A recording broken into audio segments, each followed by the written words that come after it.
On Katie's. Yes.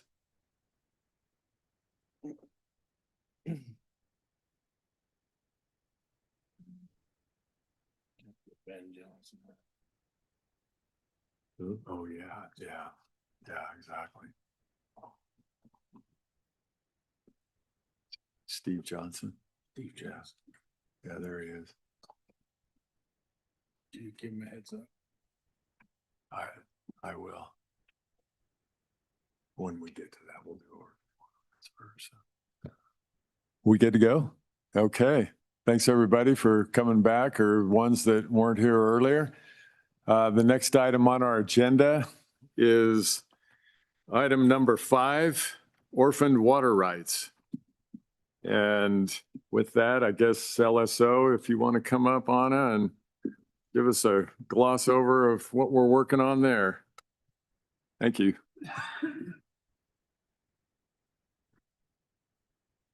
Good afternoon, Mr. Chairman, members of the committee. So first off, this bill was amended kind of in the 11th hour. So we passed out copies to you this morning of the most recent bill. It should be working draft 0.7. So just make sure you have that in front of you because that's the most recent draft that we have. So this bill draft is entitled 27 LSO 66 Water Rights Subdivisions. The bill draft was requested by the Wyoming Association of Irrigation Districts at the last meeting. And so beginning on page 2, the bill draft sort of repeats itself in 3 different places throughout the subdivision statutes. Beginning on page 2, the bill draft amends the process for the allocation of water rights when new subdivisions are created or subdivided within an established irrigation district. An owner subdivider of a subdivision has to submit the intended disposition of water rights to the irrigation district for review and recommendations not less than 60 days prior to the submittal of any documents related to those water rights to the state engineer, the state board of control. And then the owner's subdivider is also required to do one of 3 things.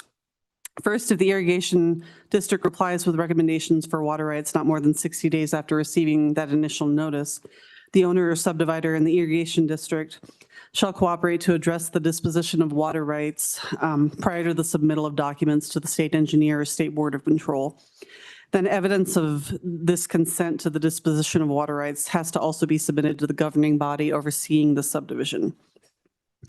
2, if the owner or subdivider cannot obtain that consent after a good faith effort to do so, then the owner or subdivider has to seek and obtain a declaratory judgment from a district court regarding the relative legal rights, status, and other obligations between the owner or subdivider in the irrigation district regarding the water rights and the associated easements. The declaratory judgment shall be provided to the governing body and shall be abided by when determining the disposition of water rights. Or 3, if the owner subdivider doesn't receive recommendations within 60 days of providing the irrigation district with notice, then that owner or subdivider has to inform the governing body that no recommendations have been received.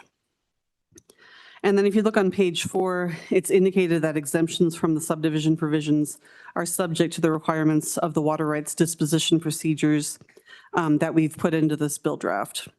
And then the amendments on page 4 through 11 are substantially similar to what I've already gone over. I mean, it's just repeated in 3 different places in statute. And then the amendment to Wyoming Statute 417104 on page 11 indicates that the provisions of this bill draft must be followed regarding subdivisions created or modified within irrigation districts. And then section 2 on page 11 indicates that this bill draft applies to subdivisions that are initiated on or after July 1st, 2027. And then section 3 provides an effective date of July 1st, 2027. And I'd be happy to answer any questions. Thank you, Anna. Committee. Orphan water rights, discussion on the draft amendments. Guys are pretty full of dessert this afternoon. Okay, thank you, Anna.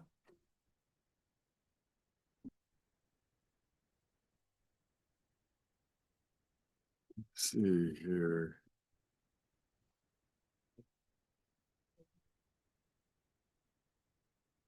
Wyoming Board of Control, Director Gebhardt. Your team, come on up.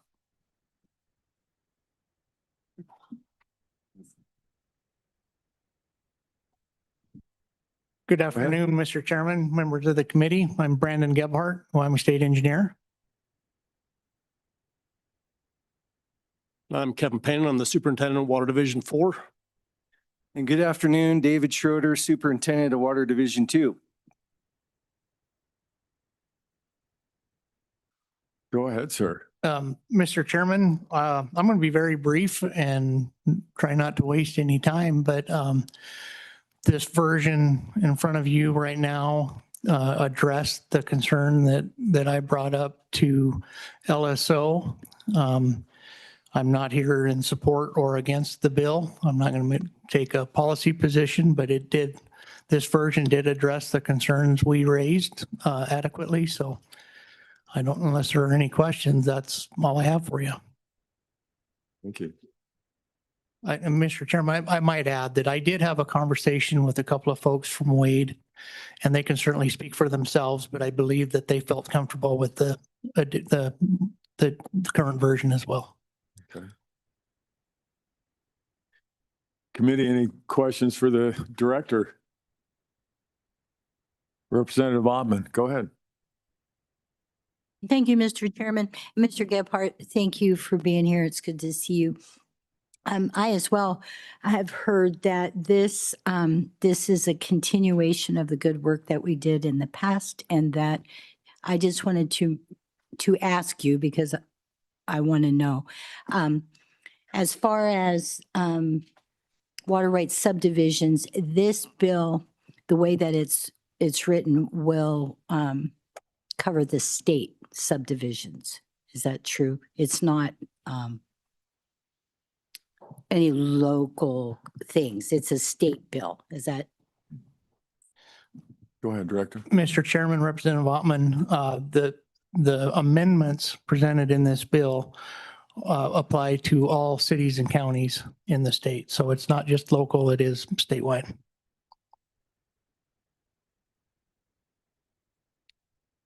Further questions, committee?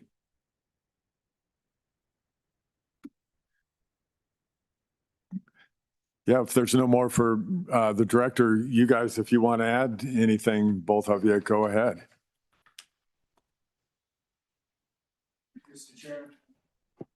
Mr. Chairman, I have nothing to add aside from the legislature has made improvements to this process going back to 2022. Some of you will recall the loophole was closed where it was not required within towns and municipalities, only in county development. So it applies to all subdivisions throughout the state.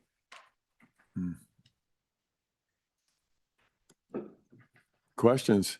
Senator Crago. Thanks. Thank you, Mr. Chairman. So just a question for any of you three that I was just thinking of as I was reading through this again is, so the irrigation districts make recommendations. The subdivider would then have to make a good faith effort to comply with those. If they're unable to get consent, they go file a declaratory judgment action. Do you think we need to put in some language that the recommendations by the district also have to be made in good faith? I'm just envisioning a particular situation where the district doesn't want a subdivision, possibly within the district, or someone on the district doesn't want a subdivision. And so they come up with some recommendations that are almost impossible to comply with. And then you end up in a lawsuit. I just don't, I mean, I support the idea of the bill. I'm just curious if we need to tighten that up a little bit so that it can't be used as a weapon for someone who's just trying to subdivide their own land within the, within the law. Thoughts on that? Go ahead, Director. Mr. Chairman, Senator Crago, I think you bring up a really good point. That was one of the discussion points at a previous committee meeting. I don't know if it was the last committee meeting here. This topic has been around for a little bit, but that is one of the concerns, is just because you could have personality conflicts that could potentially stop development. So that may be a good thing to think about for more legal minds than myself, but I have heard that concern. Yes. Go ahead. Senator Love, go ahead. Co-chairman, I'd thank you. So I had a conversation before. I have a smaller irrigation district that was concerned about the 60-day timeline because of their meetings and their short staffing. And they had asked about expanding that to 90 days instead of 60, just to give them response time. The concern was raised about that may draw out the development timeline. And so I know we have at least one county attorney present that could probably speak to the length of subdivisions and municipalities and counties that would it cause a huge problem around the state to go to 90 days? I know in Laramie County, it takes 6 months to get a subdivision done. So you could do a simple plat in 30 or 60. Buddy, want to comment on that? Go ahead, Senator Craigo. Happy to, Mr. Chairman. So I think that's going to vary by county. Now, there are statutory deadlines already within the subdivision rules and regs and the laws. So I don't think that's a big deal under normal circumstances. But if you end up in the spot where you're going to get declaratory judgment action prosecuted, that will take a long time. I mean, and I could foresee where that might happen more often than we envision, just because they may disagree on what's a reasonable recommendation and what it takes to get consent from the district, because the district's going to have the veto power at that point. I mean, they're going to say, we want this, this, this, and this, and the subdivider's going to say, well, that's beyond the realm of reasonableness. We can do A, B, and C, but we can't do D and E. So then they're ending up in court no matter what. That could take years. I mean, a deck action can take, it could take minimum, it's going to take 6 months, but it could take years, depending on what it looks like. I mean, it doesn't have to happen in any particular timeline. It depends what court you're in. So I think it's just going to be situation by situation. Your question though, does the extra 30 days matter? Probably not. If you get it done right away. The problem is especially as this becomes new, the subdividers aren't going to know about it right away. There'll be an education piece for the first year or two. Then it might matter more then.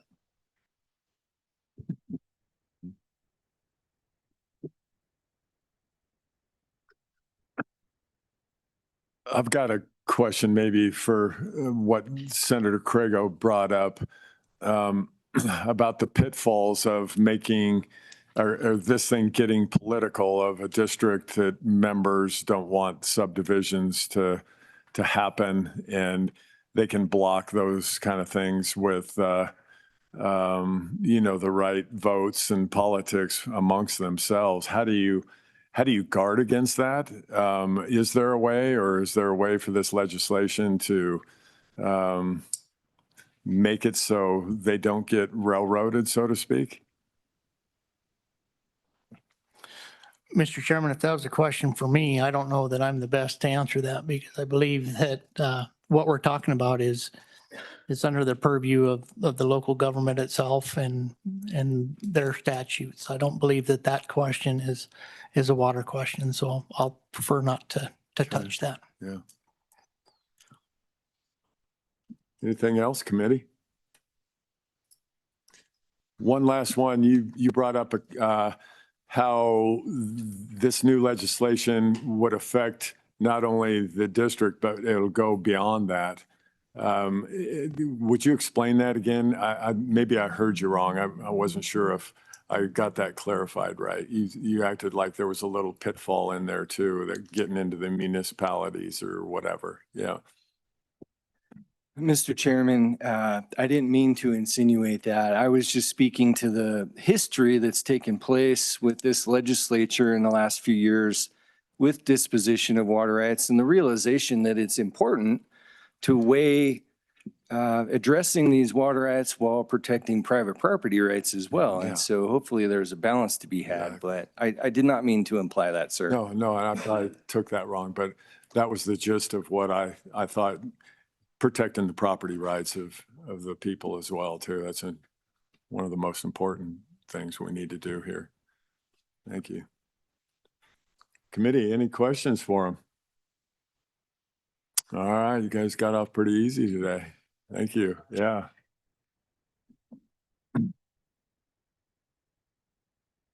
Let's see. I guess, did we, the Association of Irrigation Districts, come on up. Looks like you're next in line. Just go ahead and introduce yourselves and tell us where you're from, what you're about. Thank you.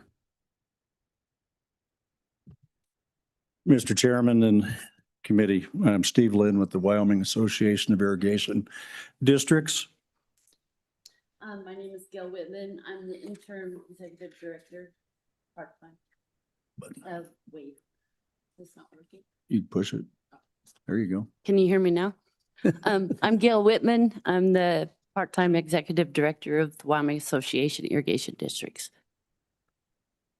Go ahead, sir. I'd stand for any questions. I think, I think you guys discussed some issues that maybe, well, the state engineer was up here, and the only thing I would add that these amendments give the irrigation district and the developer a chance to cooperate and coordinate private property rights, obviously, Mr. Chairman, or we understand that. We're, and being the manager of an irrigation district, I want the property owner to be able to use his property. Where we find the biggest issues is that with some of the exemptions, well, first off, I think, again, it gives the opportunity for collaboration between the district and the developer.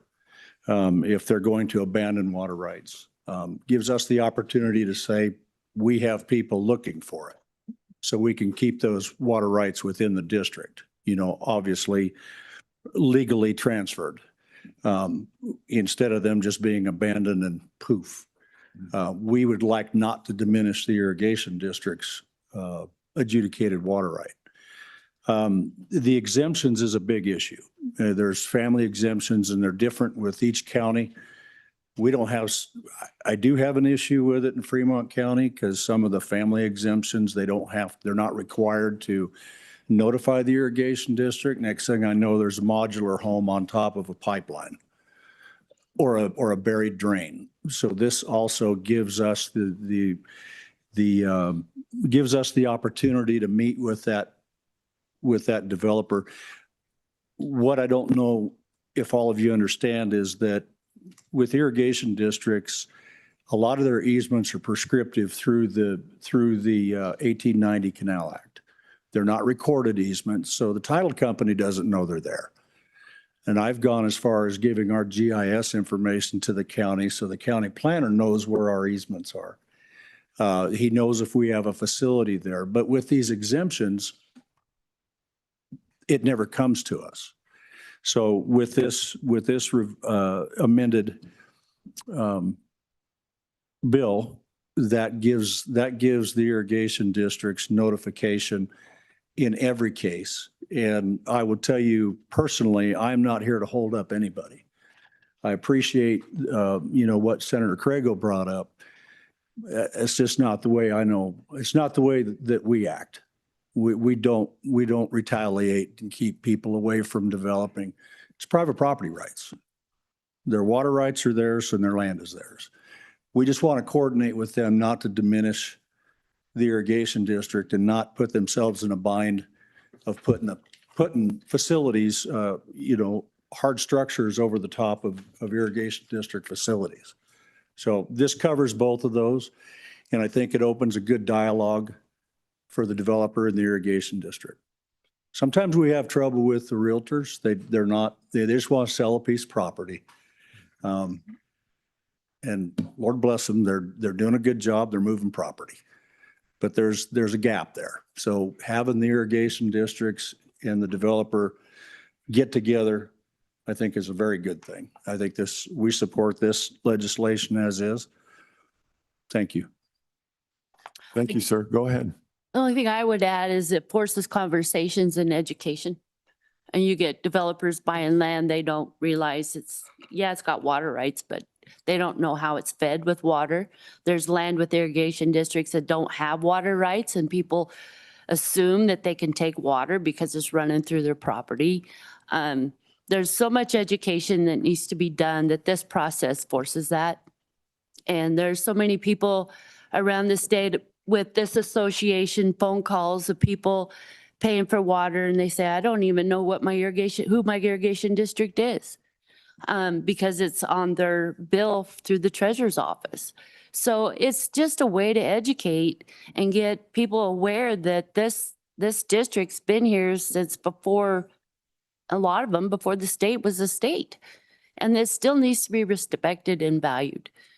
And we can't discard the infrastructure that's there. There's too many dollars needed to keep it up going. Thank you, Ms. Whitman. Questions for? Mr. Chairman, Keith Kennedy, I would like with Wade as well. Mr. Chairman, if I could request that, I know you normally hear video afterwards, but Keith works with us, and he was instrumental in getting this started. With your permission, can he go ahead and speak? I think definitely that's in order here, Mr. Kennedy. Even though you're not here and you butted in, I kind of like you anyway, so come on in.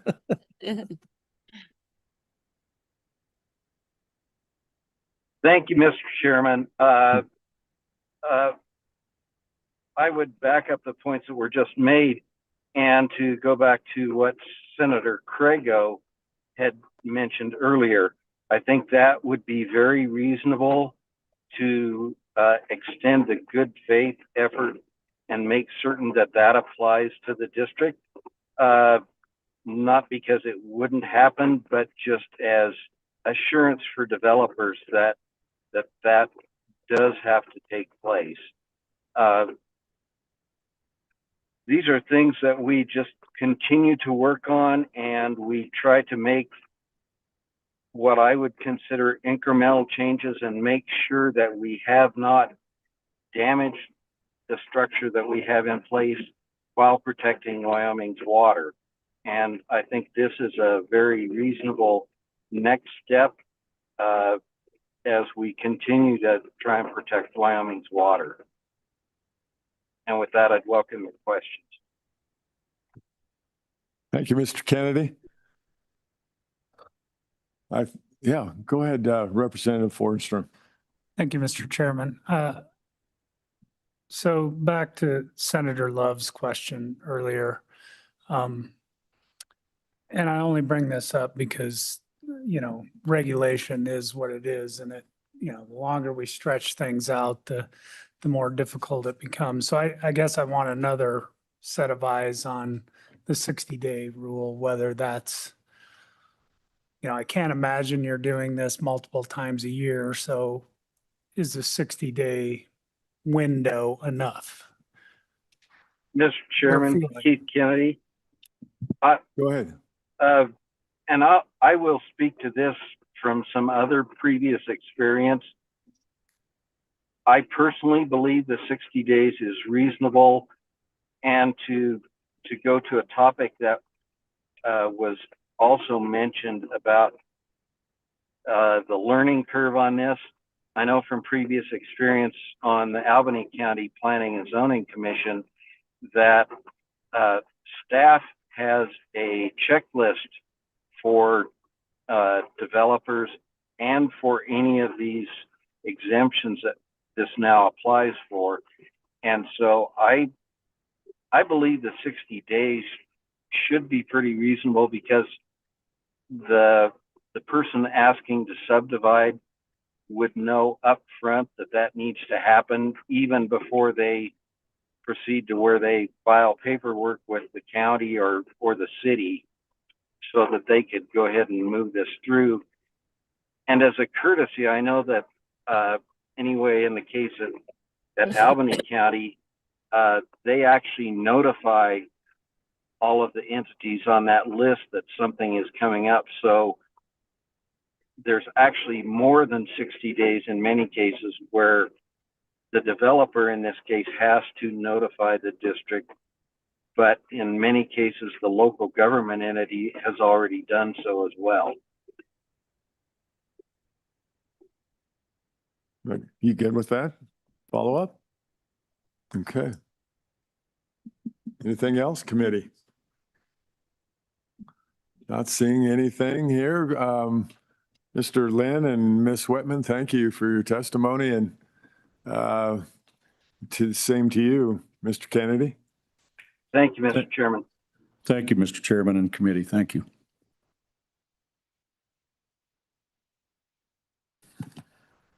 All right, committee, I guess that's, we've got public comment now. Anybody in the gallery and the audience want to testify to this legislation?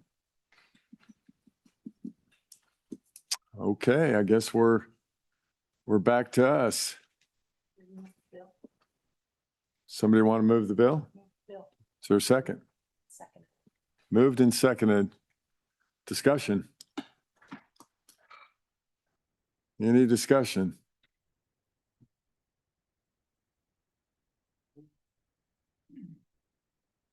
Anybody? Where? Where? Oh, yeah, Senator Craig, sorry. Mr. Chairman, I don't exactly have the right language rolling around in my head right now.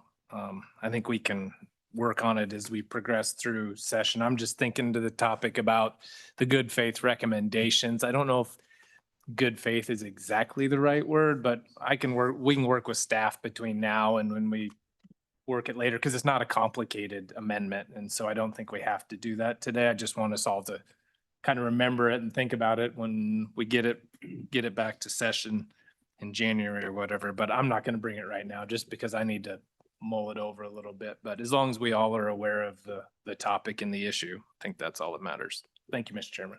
Yeah, thank you, Senator Craig. And let me ask you on that, you know this business better than I do. Could that be discussed at our last ag meeting? Mr. Chairman, so once we sponsor the bill, it becomes a little bit more complicated. We'd have to bring it up for reconsideration, I believe, which we can do, but because it's such a simple amendment, I don't think we need to. And I think all the important players will be there when we talk about it in January anyway. So I guess I wouldn't make everybody come to a meeting for a 1 or 2 word addition to the bill. But it was something more complicated or more complex that comes up, that'd be different. But I think we'll be fine if we just do it in January. Fair enough. I like it. All right, committee. I guess if there's no further discussion, we've been moved and seconded. All those in favor of moving okay, roll call. Yes, you're right. Mr. Chairman, this is roll call for committee sponsorship for 27 LSO 0066.7 water rights subdivisions. Senator Crago? Aye. Senator Love? Aye. Senator McEwen? Aye. Senator Pearson? Aye. Representative Davis? Aye. Representative Fornstrom? Aye. Representative Johnson? Aye. Representative Ottman? Aye. Representative Provenza? Aye. Representative Schmid? Aye. Representative Strzok? Aye. Representative Winter? Aye. Co-Chairman Banks? Aye. Chairman Ide. Aye. That passes for sponsorship. Okay, committee, looks like that was unanimous. We're done with orphaned water rights. Item number 6 on our agenda is Wyoming Food Freedom Acts. I talked to LSO and I hope you can hear me, Representative Johnson. We had a subcommittee on this, as everybody may know, on trying to sort through the best way to amend our Food Freedom Act bill, and they came up with some ideas here, and we've got them written in. And Representative Johnson, if you want to cover that, go over that bill, you have the full green light from the committee here. Thank you, Mr. Chairman. I think we had a discussion with Director Miyamoto and Anna and the Hippie Cow Creamery part. I think if we just give the director discretion to allow a minor change in details like that would be the best thing. Also, Senator McEwen had thought about some other items concerning meat that we might want to discuss. I think the one bill that we had, it just says that we allow the director to have discretion to solve these problems. And I think that would be the easiest one to do. And I do not have a package in front of me, so.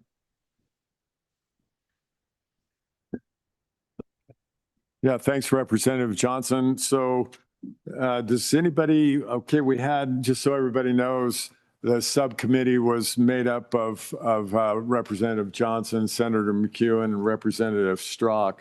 And if Senator McEwen or Representative Strzok wants to add to what Representative Johnson just delivered, I'd like to hear that as well.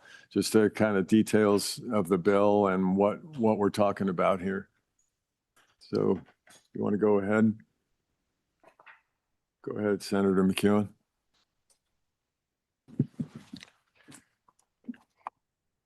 Thank you, Mr. Chairman. I think the bill as it's written does take the quickest path to solving a problem. However, I'm alarmed at the authority we're giving the Wyoming Department of Agriculture. Says they can solve anything, anytime, anywhere. And if anybody wants an exemption, they have to submit it in writing. It kind of takes this committee and the legislature out of the process. And there's a couple things that we kind of disagreed with on the committee. And the first thing I'd like to talk about is milk, raw milk. I don't understand why we can't sell raw milk in a grocery store if it's labeled properly. And I think that, I don't know how we put this in, Anna, but I think that the big concern is we should be able to sell it in the local stores. It just can't cross state lines because of packaging and pasteurization and homogenization rules.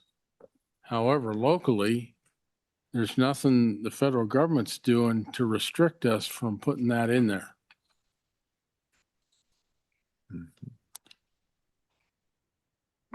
Mr. Chairman, Senator McEwen, I think that's something that you could all discuss as a committee. I know that you can't put raw milk into interstate commerce, and that's federal law, without pasteurizing it. There might be other FDA requirements that I'm not aware of, but there might be a way to amend raw milk specifically into the Food Freedom Act so that it can be sold in a more broad array of shops and stores and things. Yeah. Go ahead, Senator McEwen. It's almost, we're picking haves and have-nots. I can take raw milk to a farmer's market and sell it there. We give children goat's milk all the time. That's raw milk. And not to get too graphic, but we feed babies breast milk. Guess what? That's raw milk too.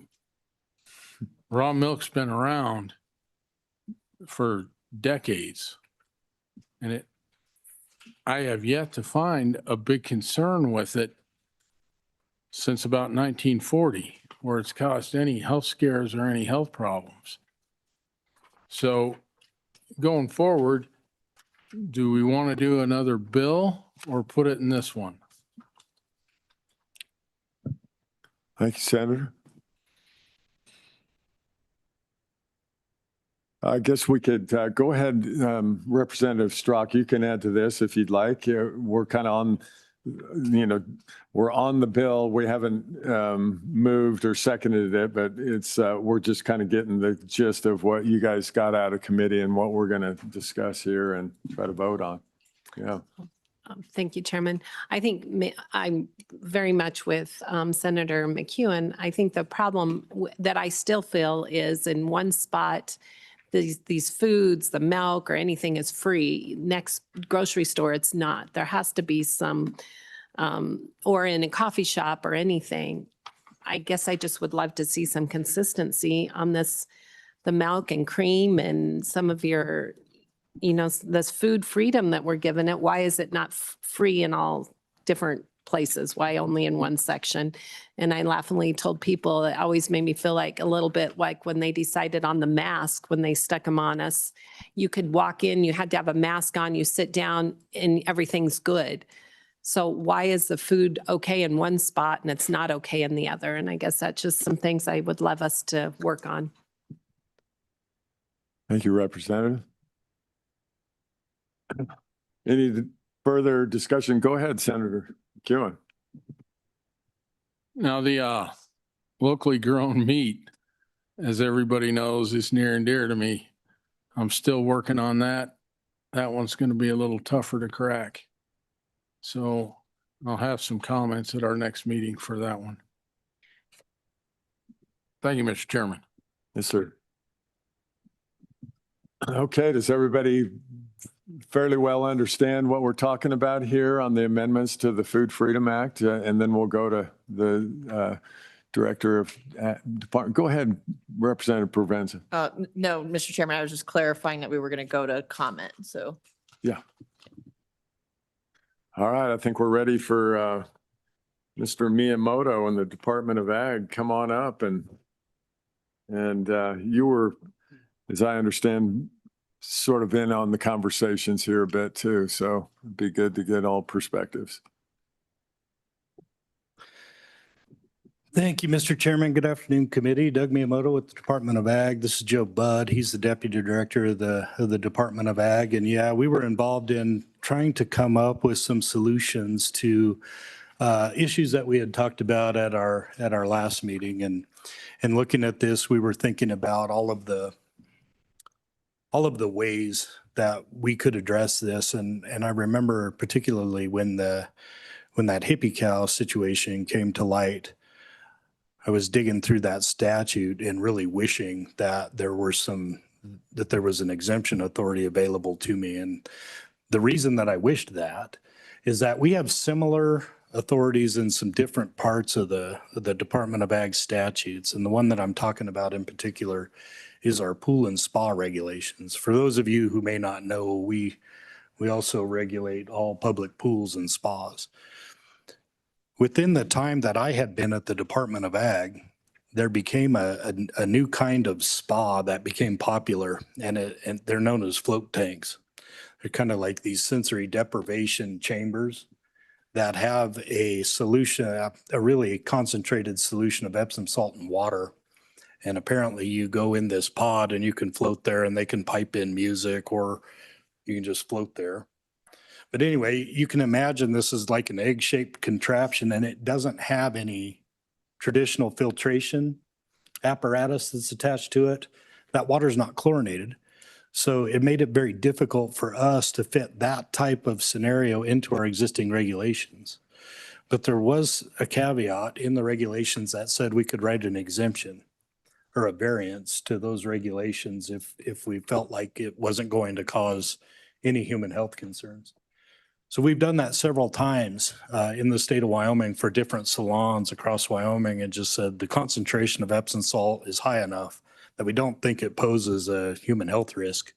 And so in the beginning, we might ask that you take a grab sample in the first couple months of operation, make sure that you don't have, some kind of pathogen that's growing in there. And then if you're compliant, we just might review things, but we wouldn't require anything else of those operators. That's been going on for about a decade now, and we haven't run into any trouble. So in addressing this situation, we thought, well, if that would be available to us, particularly as it related to hippie cow, you have a producer that also wants to retail this product. you know, believe what you will or won't about raw milk. The reality of it is the intent of the Food Freedom Act was to create this pathway directly between a producer and an informed end consumer. And whether it was coffee or raw milk, we couldn't see any additional human health risk from buying the jug of raw milk versus adding it to coffee on the other side of the room. But still, when you go through the statute and you read it, it didn't leave us any wiggle room that you either had to license the establishment as a coffee shop, or you had to make the lattes at home so that it would straight face meet the definition of homemade food. So those were kind of our two options, and we tried to outline those for our customers there. But by the same token, that's where the idea of this exemption came from.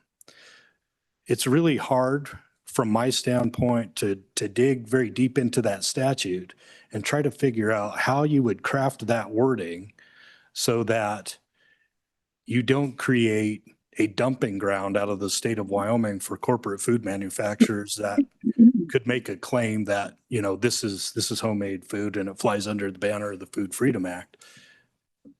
Do you do that out of the amount of revenue they generate in a year? How do you craft that wording? So we thought maybe the way to do this would be to say, if you truly are a local producer and we know you, we know who you are, typically we would, then we know what you're trying to do. And so if you have smaller instances of somebody that wants to sell, for instance, baked goods, and they want to do it in a local coffee shop or a cafe, something along those lines, no additional health and safety risk for us. We write that into the exemption and off you go. So that was kind of the genesis of the idea from our standpoint in trying to propose a solution to a problem that frankly, we wish we had a better answer for.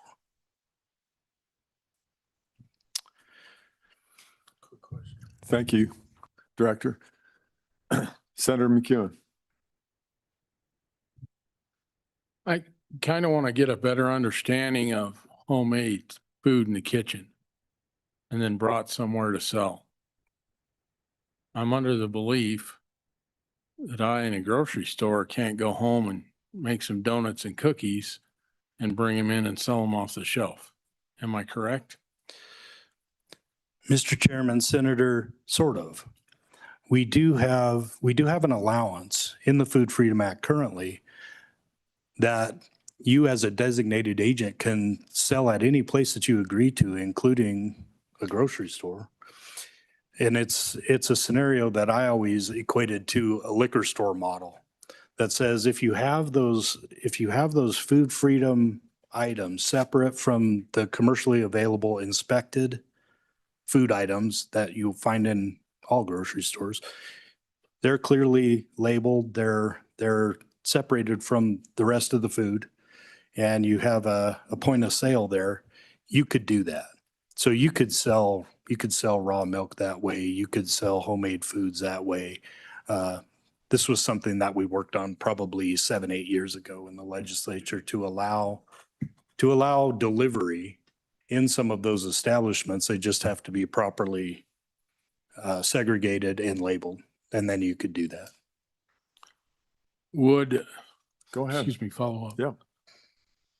If I had a plastic divider in a dairy case and I labeled the milk and put the warnings on it, could I do that? Mr. Chairman, Senator, I think so, but I'm going to defer to Joe. I think he just got done reviewing that. Something about separate shelf, I think is the language, but do you remember, Joe? Mr. Chairman. Go ahead. Senator McCune, so just a plastic divider, I don't know if that would be enough. We say separate shelf, and typically that means separate fridge. So the idea is that you don't want any chance for raw milk and pasteurized milk to mix somehow. Something spills from a shelf above or below or anything like that. So it kind of depends on the design, I guess. It would be a section. The raw milk could be on one side and the regular milk could be on the other. be quite similar to what I have to do in my meat department. Because I can sell fresh fish there. Yeah. I just have to make sure the chicken's above the pork and the pork's above the red beef and the fish is over in its own corner. Because we Mr. don't want Chairman, the fish messing with the pork. I think in this scenario, I could straight face say you have sufficient separation to where, commingling is not much of a concern. If you had a true divider there and people knew, if people can distinguish and read the label that says, okay, this is clearly raw milk, this is pasteurized milk. That was really the idea behind the wording. But I think I could say straight face, yeah, if you had a divider in there and it prevented spillage, that'd be fine. One quick phone. Yeah, go ahead, Senator. And I just want to say, I'm not doing this for selfish reasons. I'm just using my stores as an example. I'd like to see people be able to buy it in a lot of different places. And my other question is, how could corporate America sneak this in under the radar? That's a good Yeah, question. Mr. Chairman, Senator, there are examples that we have and it's probably more common at, farmers markets or other places like that where you'll have somebody that goes to a big warehouse store and buys something in bulk, repackages it, and then sells it as a homemade local item. So it can happen that way. And then if you have food products that are otherwise not legal to sell in some region, but then you have a gap in your regulations in the state that don't allow any entity to have any authority to inspect that or lay eyes on that food product, it's pretty easy to be able to sell that. May not be technically allowed, but there's nobody to stop it. There's no enforcement there. So that's all I'm talking about there. It's always tricky with these food safety regulations. And if you'll allow me, I'll just opine just for a second. But the reality of it is when you come into this food safety regulation regime, you're not talking about regulating the 99%. You're talking about 1 out of 100 that requires some attention. But most people come at this from a pure place of interest and want to provide these products. And there's no real risk there and there's not a threat, but it only takes one. And then, at that point, your penalty for failure becomes pretty high. Yeah, go ahead, Senator. Sorry, this is very interesting for me. Yeah. And I'd hate to have your job because it's hard enough to do it in one store. I guess my question is, if I bring in locally grown produce, I can have Aunt Mabel's lettuce next to Dole's lettuce or Uncle Jim's tomatoes mixed in with the other tomatoes, some potatoes. You get where I'm going with it. And I'll go as far as to include some of the other dairy products. I can sell duck eggs, I can sell goose eggs, I can sell chicken eggs off of a farm. And there's no huge regulations guiding that part either. And I will tell you, every piece of produce we sell, and I'm sure you're aware of this, has a country of origin label on it. None of the meat we sell has a country origin label on it. And dairy, who knows? Yeah. And it's like our last conversation about fish. Well, thank you. It's been very educational and thank you for clarifying stuff. Questions, committee? Go ahead, Representative Fornstrom. Thank you, Mr. Chairman. Director, I'm curious reading through this. You gave the example of the spa pool. I don't know what you call the egg-shaped apparatus, but at any rate, so you did internal kind of rulemaking on this apparatus, right? And you would apply that same standard to anyone who came, who has to do with that sort of thing, right? Well, I'm trying to figure out in here, are you regulating it? Are you doing internal exemptions on an individual basis? Or once you make a decision for,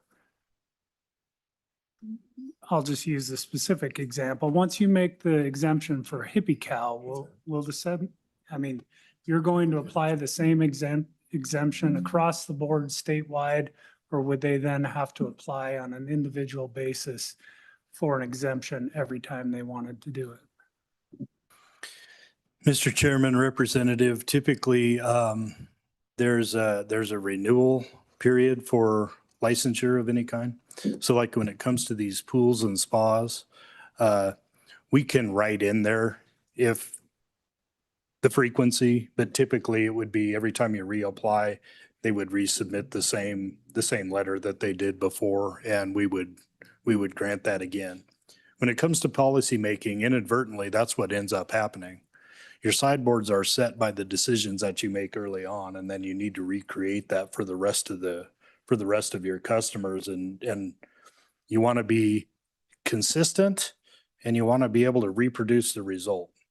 So, you know, the idea that I had in here is that you would hear back from us saying whether your exemption or variance was granted or whether it wasn't, along with the statement of reasons why or why not.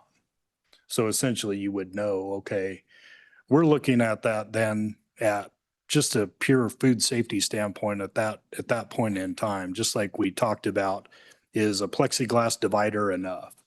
Well, in statute, technically not.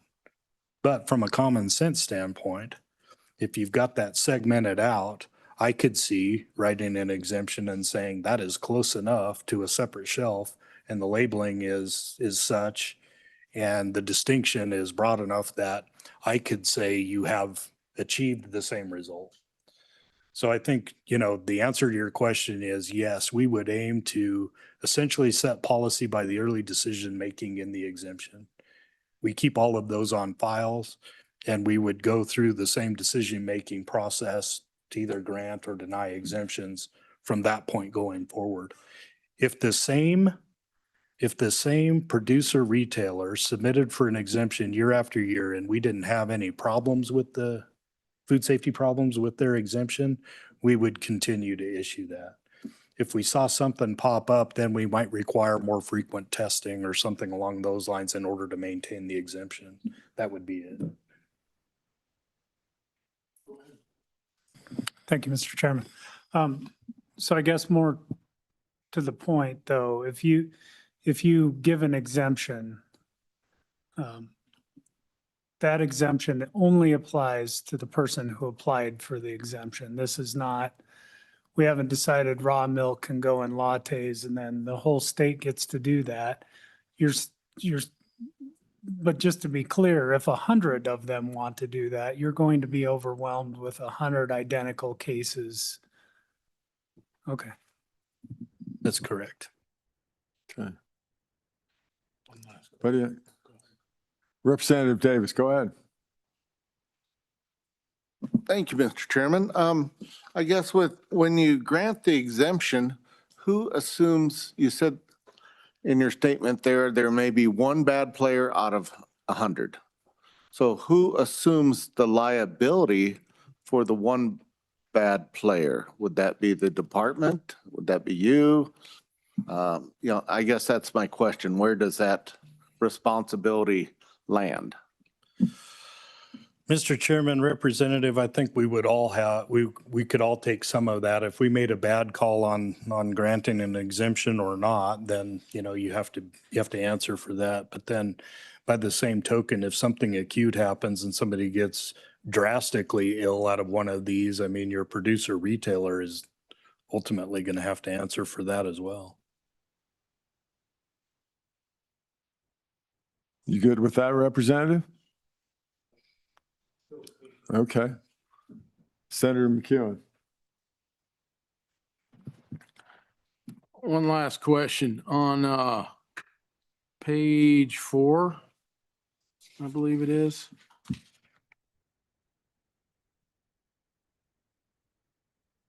Homemade food, it says to a franchise. Does that include supermarkets or grocery stores, or I'm not sure what the intent on that word was. Mr. Chairman, Senator, when we were thinking about this, we thought, a lot of the national franchises for grocery stores or for restaurants, they have internal controls as well. And it would be one of those where that's not our intended target. What we would like to see is if you've got truly homemade products that are going into very local distribution points, like locally owned coffee shops, locally owned cafes and restaurants, then you could get this exemption. And you have a friend that makes cookies and wants to sell it in your little restaurant. That's what the exemption is for. If you wanted to take that into a larger national franchise, you might have your own challenges with that franchise itself, but that's not I wouldn't grant an exemption for that type of store automatically.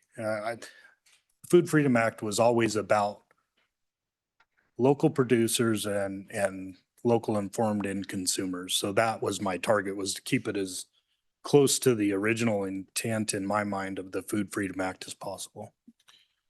But not, the Olive Garden and all these large franchise restaurants. Go ahead, Senator. Follow up. So would it be good to amend locally owned grocery stores in there? Or do you think the franchise wording covers it?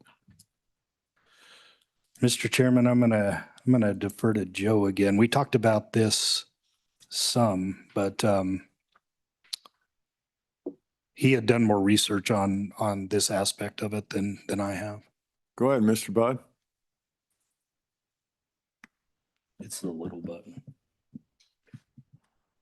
Sorry about that. Thank you, Mr. Chairman. Senator McCune, as the director said, the intent here was franchise restaurants. So if I was going to suggest an amendment to you, it would just be to put restaurants after the word franchise.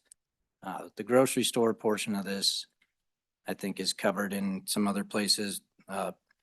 If you're required to have a retail food establishment license or anything like that. But then the other the other aspect of that is the ability to do things like raw milk in grocery stores right now. So it's kind of different. This was really about franchise restaurants, as the director mentioned, the Olive Gardens, the McDonald's, stuff like that, and hospitals, daycares, those types of things. Follow up. Go ahead. So the language about the food license kind of covers me then. Okay, thank you. Representative Provenza. Thank you, Mr. Chairman. I think maybe we missed a step because I'm sensing confusion. And it would be helpful if Representative Johnson, who led the subcommittee, could walk us through the portions of the bill and like the conversations as to why the committee came to those determinations. Representative Johnson, are you prepared for that? Yeah, thank you, Mr. Chairman. Can you hear me? Yes, go ahead. Okay, the original thing, the exemption, we thought was just a simple way to get Hippie Cow Creamery and other establishments like that back in the business immediately. We would like to see dairy products sold, raw milk dairy products sold at coffee shops or restaurants, or even if it was a franchise. Allow people the freedom to choose raw milk instead of pasteurized, homogenized milk. Let's see where we're going. Retail establishments, farmers markets, it establishes the places that can occur. And we would just like to extend that to retail establishments as a grocery store or a small mom and pop store in a smaller town. So our what we really want to do was to allow local producers to sell more easily everywhere in the state. I know we get to the beef part of it, and that was that's a whole separate deal, but I think we would love to get the milk, raw milk part established and on the books. I think the meat part is kind of held up by federal regulations and USDA slaughterhouses. And as long as we did not try to transport our beef across state lines and sell it, I think we'd be all right. So I'll just let you, if you have any questions, please direct them back to me.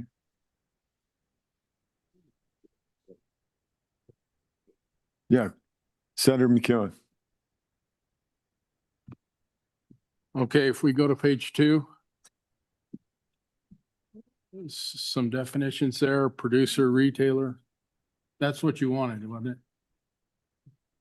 Yes, Mr. Chairman, that's, I'm just like, yeah, walk us through, okay, we talked about producer retail, why that conversation, and then some of the other portions so that like people at home understand what we're referring to, and my poor little pea brain can also figure it out.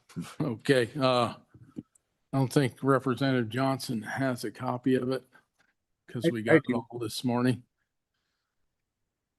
So he'd kind of be guessing. Yeah. Go ahead, Senator. So this first change is a producer retailer defines a person qualifying as a producer under this act, sells food from a location other than the producer's private home, kitchen, to an informed and consumer pursuant to an exemption granted by the director of the department. What that basically means is anything that's different, we have to get permission from the director and an exemption written up. And if we go down to page 2, as a specified producer, retailer, location pursuant to assumption authorized under subsection P of this section. Basically, subsection P is a lot of language that I'm going to boil down to one thing. Anything that's not normal or abnormal or different, probably shouldn't use abnormal, huh? It has to have an exemption applied for from the Wyoming Department of Agriculture.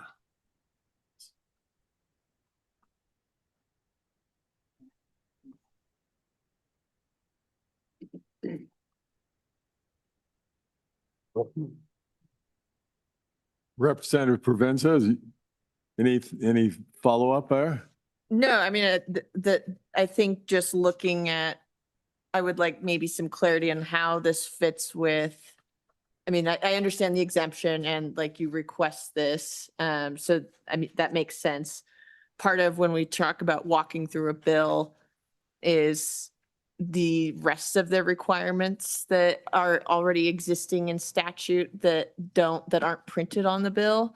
And so I'm curious about, I think like the label requirements, and some of the other things that we don't see here that you discussed, when coming up with this language. And mainly, Mr. Chairman, I asked this because I think that there were multiple questions from committee members trying to figure something out because we hadn't walked through what the language of the bill was and why we landed on it. Well, right now, for most of the products that this bill covers, the language has to be developed. But I can tell you what is required in a retail organization by this Food Freedom Act and statute. All produce must have a country of origin label, but it can commingle. Meat as long as I have the chicken on the top shelf and then pork and then beef on the bottom shelf, that's good. What we can't have, and I don't know how you enforce this at a farmer's market, is fish in the same area. It's got to be separated.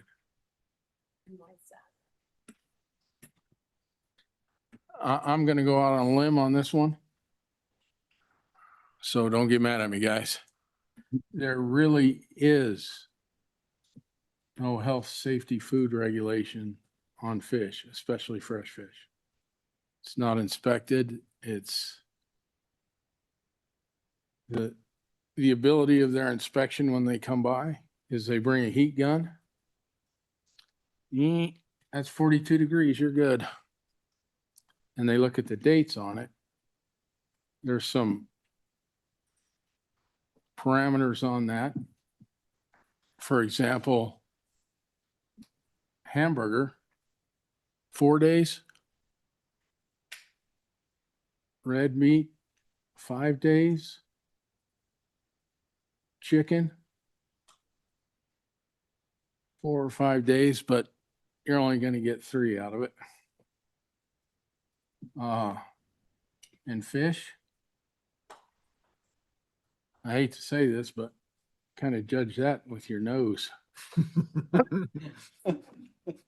It has, I believe that's 4 days too, is it not, sir?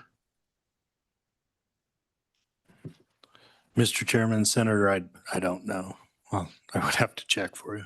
Okay.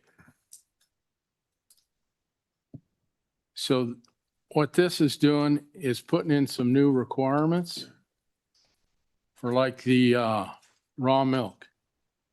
There'll have to be a sign there that says, this is not pasteurized.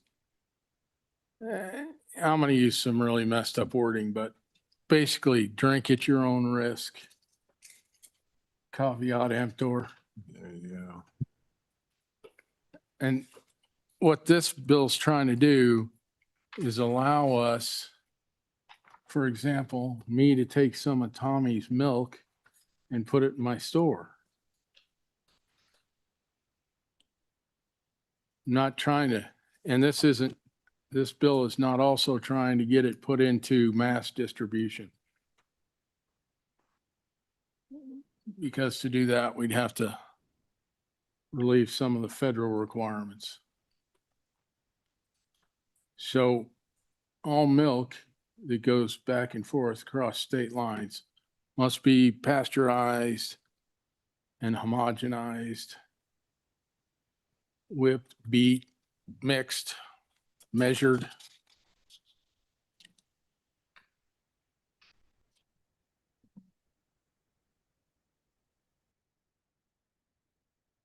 Go ahead, Anna. Want to chime in here?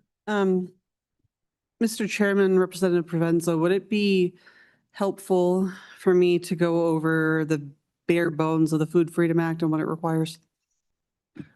I think at this point, maybe I'm the only one who wanted to know some of this. So I mean, I have it open in front of me. I just thought it might be helpful to have conversation with the committee members. But everybody's looking at me like I'm an alien right now. I think it would be good if you can do that briefly, Anna. I can give you a very brief, Yeah. high-level overview. So basically, the Food Freedom Act, it allows producers or makers of homemade food to sell that homemade food or eggs or dairy, excluding most meat products, in, say, a farmer's market or a farm store or something along those lines. And all of those products have to be prominently labeled with this exact phrase: this food was made in a home kitchen, it is not regulated or inspected, and may contain allergens.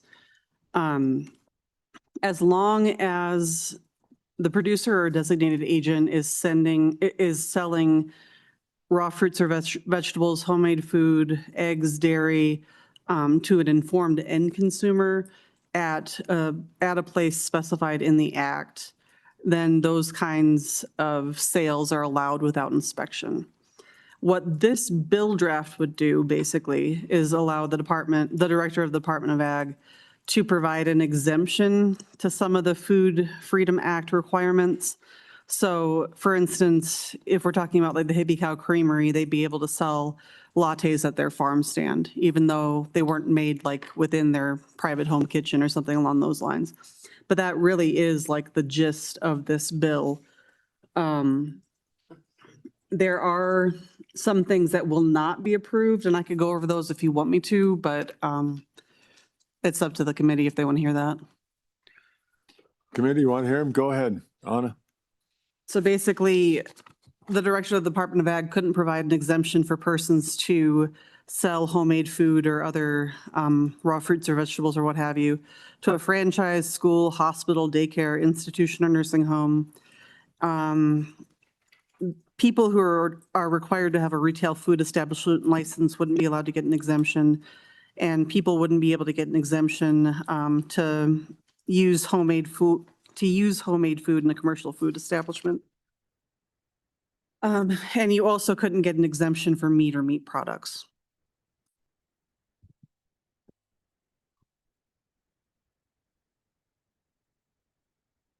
Yeah, go ahead, Senator McEwen. There is a couple exceptions with meat. Beef jerky, beef sticks. I know I'm not trying to be pejorative, but Mr. Chairman, Senator McEwen, I'm not sure how far those exceptions go. That's probably more of a question for the Department of Ag. I don't want to ask it because I'm going to get in trouble.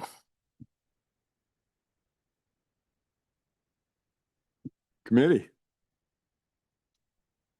Representative Davis. Oh, I'll get you. Thank you, Mr. Chairman. I'm still having a little bit of cloudiness here around home use and commercial use. What is the difference there? You know, if I go get raw milk and I take it home and put it in my coffee, that's home use, right? But if I have raw milk added to my latte would that be commercial process that makes that latte? Go ahead, Director. Mr. Chairman, Representative, yeah, that was exactly the rub originally. That was that, well, you know, within the Food Freedom Act, if those lattes would have been created in a home kitchen, they could sell them. They could sell them anywhere that they agreed to sell them. But that's not what was happening. So we had essentially a location outside a home kitchen. They were selling raw milk there legally, which makes sense. You know, they can do that, no problem. Our problem was actually with the coffee because you can't open a coffee shop without a license. And so we ran into this trouble where it was like, that coffee is not a Food Freedom Act product. It's not, you didn't locally produce that. It doesn't come from your home kitchen. So if you want to do that, you need a commercial food establishment license. Then if you get that license, part of the conditions of that license is that you wouldn't be able to use raw milk in a commercial food establishment because it then becomes an adulterant. So what the exemption provides is because Hippie Cow, Mr. Nelson, he's a producer and he's also a retailer, I could write him an exemption and say, you're exempt from the licensing requirements because you're the producer of the raw milk. You still have the issue of the coffee to deal with. So at that point, Joe and I had given them some options and saying, you know, we have muffler shops all over the state that give away coffee. You can do that. If you want to go into commercial business and open a coffee shop with the commercial food license, that would be an additional discussion with you as a legislative body to say, okay, we do want to wholesale allow raw milk for sale in commercial food establishments. And at that point, I would feel better with the statutory change instead of me making a decision that this is okay or it's not. Let's write it in the statute the way that you want it. And if you want to allow those products in a commercial food establishment, let's just say that. But what I was trying to do is provide an exemption, given the authorities that I have now, without trying to extend those beyond what I took as my marching orders of saying, how can we simply solve this problem? How can you apply an element of common sense and get this to happen as quickly as you can? So that's why we ended up here. Follow up. Thank you then, Mr. Chairman. So he essentially is giving away the coffee and then adding and selling the raw milk, I guess is. That's correct. I'm If he didn't confused. want to get a commercial food license, if he wanted to operate without a license, then we couldn't allow him to sell the coffee by itself because that requires a license. That's an inspected product. The coffee's an inspected product. It comes from an approved source. And in order to sell goods that are from an approved source, an inspected source, now you're retailing those products. And if you're going to do that, today in Wyoming, you require either a retail food license if it's like a grocery store, or a commercial food license if it's a restaurant. You need one of those two if you're going to take inspected products that are coming into the state of Wyoming and you're going to make a profit by selling them again.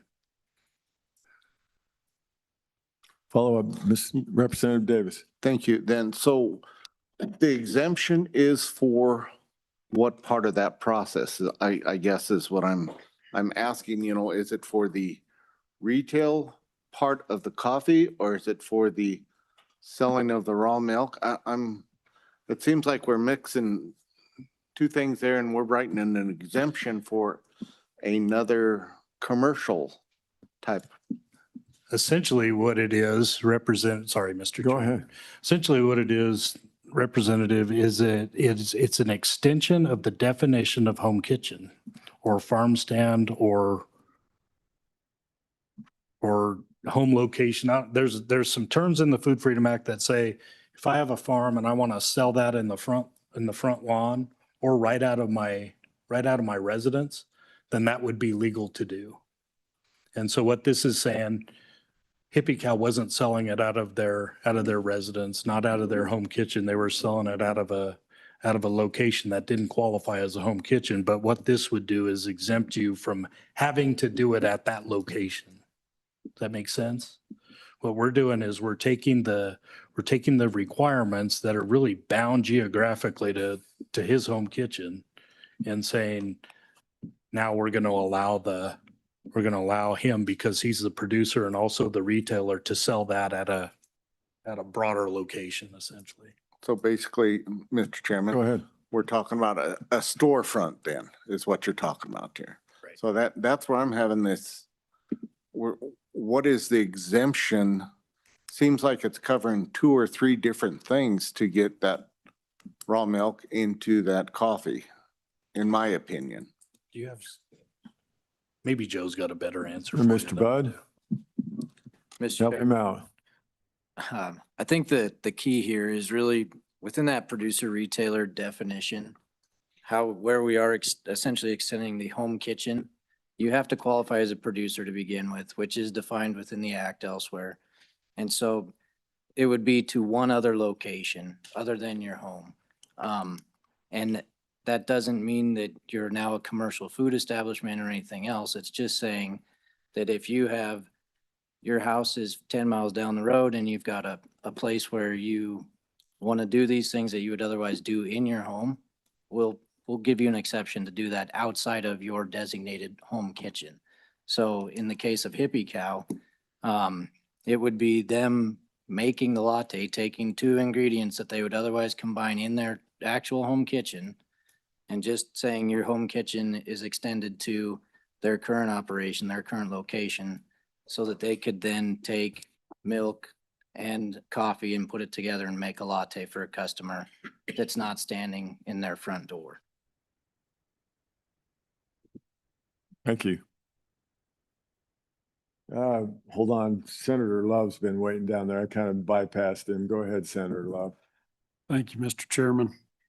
So it says one other location. I guess I missed that part, but what if that location happens to be mobile? Go ahead. Mr. Chairman. Senator, we have provisions for mobile, like food trucks, all those types of things. This would be a physical location. So your home kitchen is tied to your house. And so we would probably look at it the same way of it has to be a location that is stationary. Okay. Follow up. So do all the other rules apply to raw milk and meats and those things that you're commercially, you know, what he's getting in his grocery store? We have to have this separate labeling. We've already designated that. We're informing the consumer of what they are. That has to be in its own little compartment or place in the store. All the other things are already written that we have to follow to sell those things. Is that correct? Go ahead. Mr. Chairman, Senator, if it is segregated the way it's supposed to be and labeled properly, we don't have any authority to inspect it. Follow up. Go ahead, Senator. So then if we're operating under that auspice, then wouldn't this be simplified dramatically by eliminating most of this licensing requirement and just creating the exemption? Director. Stumped him. Yeah, that, Like as I read Mr. this, Chairman. if we did producer retailer means a person who qualifies as a producer under this act and who sells food from a location other than the producer's private home kitchen to an informed end consumer, period. So that creates the exemption. We remove the rest of that line, almost the entirety of page 3 and part of page 4. And you've created effectively the exemption that allows the food freedom to be there, and then you deal with the retail portion of it.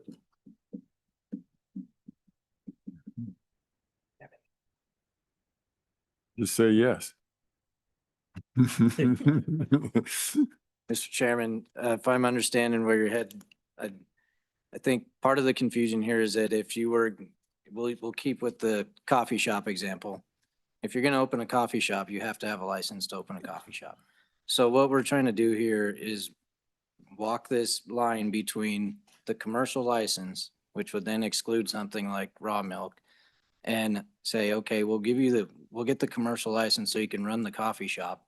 The exemption is that we're not going to treat the raw milk as an adulterant within that. So that would be producer retailer. To give you a different example, if my grandma makes a pie and takes it into the local place and sells it for a slice, you know, every one of those, it's a homemade product, but she can't go sell it in a restaurant. So if there was that instance and she wanted to apply for a producer retailer exemption, that would be easy enough for us to do, to say, you're bringing a pie from home, you're selling it in the restaurant per slice. Otherwise, that wouldn't be allowed. We can give you the exemption, you're allowed. So we're trying to maintain the commercial side of the equation and your restaurant side and all those things, everything that has to be done there to get those licenses, along with the homemade side, and recognizing that there is this very gray area, and that's where the exemptions would fall. With that, Senator McEwen. I love getting rid of that, the licensing. I know it's not going to happen, but I'm over here sharpening my teeth. Thank you. Representative Fornstrom, did you have something? Senator Pearson down there, go ahead. Thank you, Mr. Chairman. So I'm just still kind of hung up on this meat thing too. So there can't be an exemption for USDA inspected meat from a producer to a grocery store or a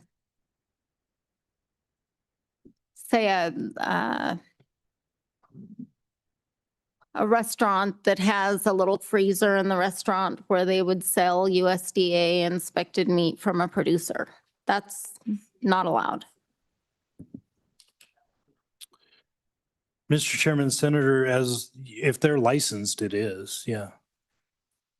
So as long as your retailer has a license, you can sell USDA inspected meat in those retail locations, yes. And then we license we license ranchers for freezer beef too. So you can do that as an individual, from your ranch or farm.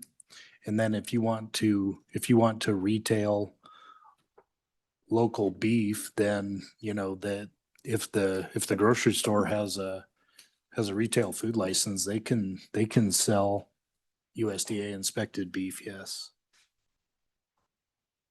Okay, I just follow up, Mr. Chairman. Follow up. Go ahead, So, Senator. I just thought I remembered a few meetings back where you said that Senator McEwen could not sell local lamb or beef in his grocery store. And so, and in here it says that an exemption would be the sale or provision of meat or meat products. And so I guess I'm just kind of confused on that because I feel like if we're able to sell raw milk in Senator McEwen's grocery store on a separate shelf or whatever, that we should be able to sell USDA inspected meat from producers in Wyoming, labeled as Wyoming beef or lamb. And so I'm trying to figure out why we would allow one thing and not the other if it's USDA inspected. Thank you. I might have let Senator McEwen said he might be helping, then I'll go to you, Director. Is that okay? Thank you. We can sell USDA inspected meat. In fact, there's a process. If I come get one of your cows, the issue is I have to take it to a slaughter plant who can inspect it and label it. I can't bring it to my store and start whacking away. Does that help clarify things? Director, you think- want to head to that? I can sell your lambs. Anything to add? Mr. Chairman, yeah, to try to help clarify a little bit more, when we're talking about this draft and the Food Freedom Act individually, anything that falls under the purview of the Federal Meat Inspection Act, this doesn't address. So those are kind of two separate issues. All of the meat that is regulated under the Federal Meat Inspection Act, there's not much we can do with that. And then the Food Freedom Act is addressing other types of food products that are not under the jurisdiction of that federal act. So it's kind of a separate topic than the exemptions and everything talked about in the Food Freedom Act itself. Thank you, Director. I see a hand up, Representative Johnson. You got. Yeah, Got, thank you, Mr. Chairman. I totally agree with Senator McEwen, and let's just get rid of the licensing fees for commercial licenses. Maybe, I don't know what, that'd be the Food Freedom Act that we look forward to. And I think that the hardest thing that we had is that I think we almost have the raw milk part done. And the beef part is a whole different situation, and it's regulated by the FDA, the U.S. Department of Agriculture. And like Senator McEwen said, you can't buy a beef and just slaughter it and sell it. It has to be inspected before it's slaughtered. And that's one of the things that doesn't make sense. If you slaughter a cow, if you sell a cow on the hoof and then butcher it, you can sell it, right? You can't slaughter that cow first and then sell the pieces. And I, as at a ranch or the producer of that meat. So I'm just trying to make that simple, that it's your beef. You're saying it's a good cow. Everything's great on it, and just let me slaughter it and sell it. I think we have too many regulations and rules that aren't necessary. Thank you, Representative. Good comments. Anything else for, Senator Craig? Thank you, Mr. Chairman. Just trying to clear up a little bit of the confusion in my own brain, and I apologize. So if we're talking about coffee, and let's take the creamery, for example. So in order to sell coffee, they have to have a commercial food license. Is that correct? Correct. Follow up, Mr. Go ahead, Mr. Chairman. Senator. And so if we look on page 4, this exemption does not apply to persons to use homemade food sold under this act in a commercial food establishment. So I'm just a little confused by that. So how do we reconcile that they're going to have a food license to sell coffee, but not to sell the raw milk, obviously, which is what we're trying to get at. So how does this particular bill draft solve the problem? Thank you, Mr. Chairman. Mr. Chairman, Go ahead, Mr. Bell. I actually wrote a note next to that as well. I think it's a drafting error. So Thank you, Mr. Chairman. You're welcome. Representative Strzok. Thank you.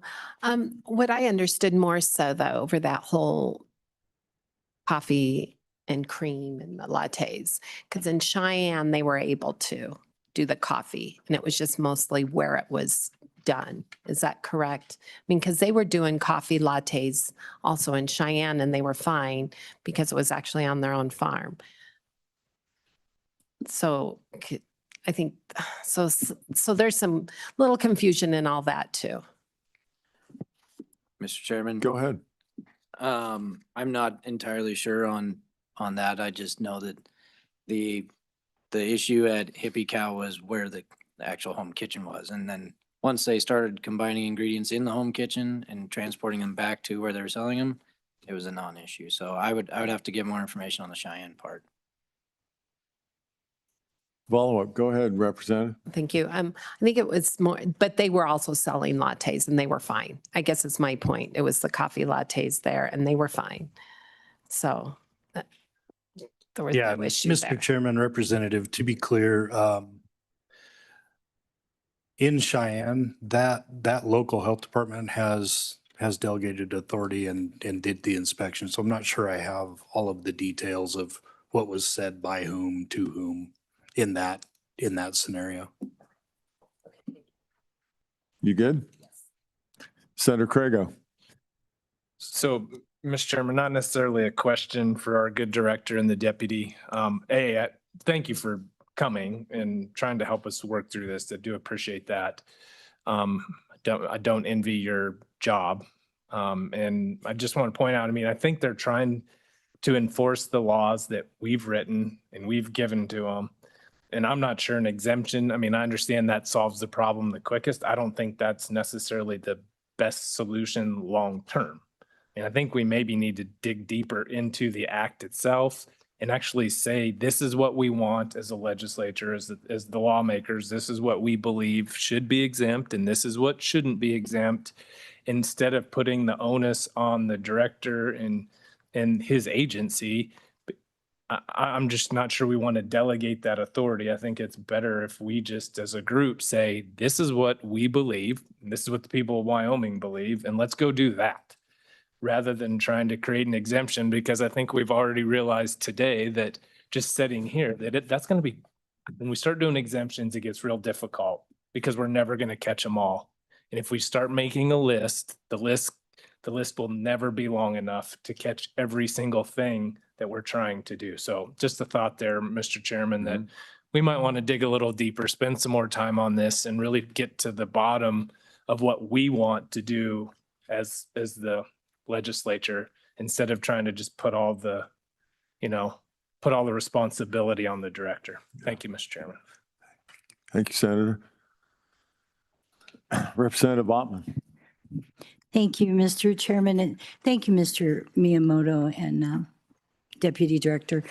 I just wanted to say I appreciate that we have a Department of Ag that will get to a situation with the people of Wyoming and try to make it work.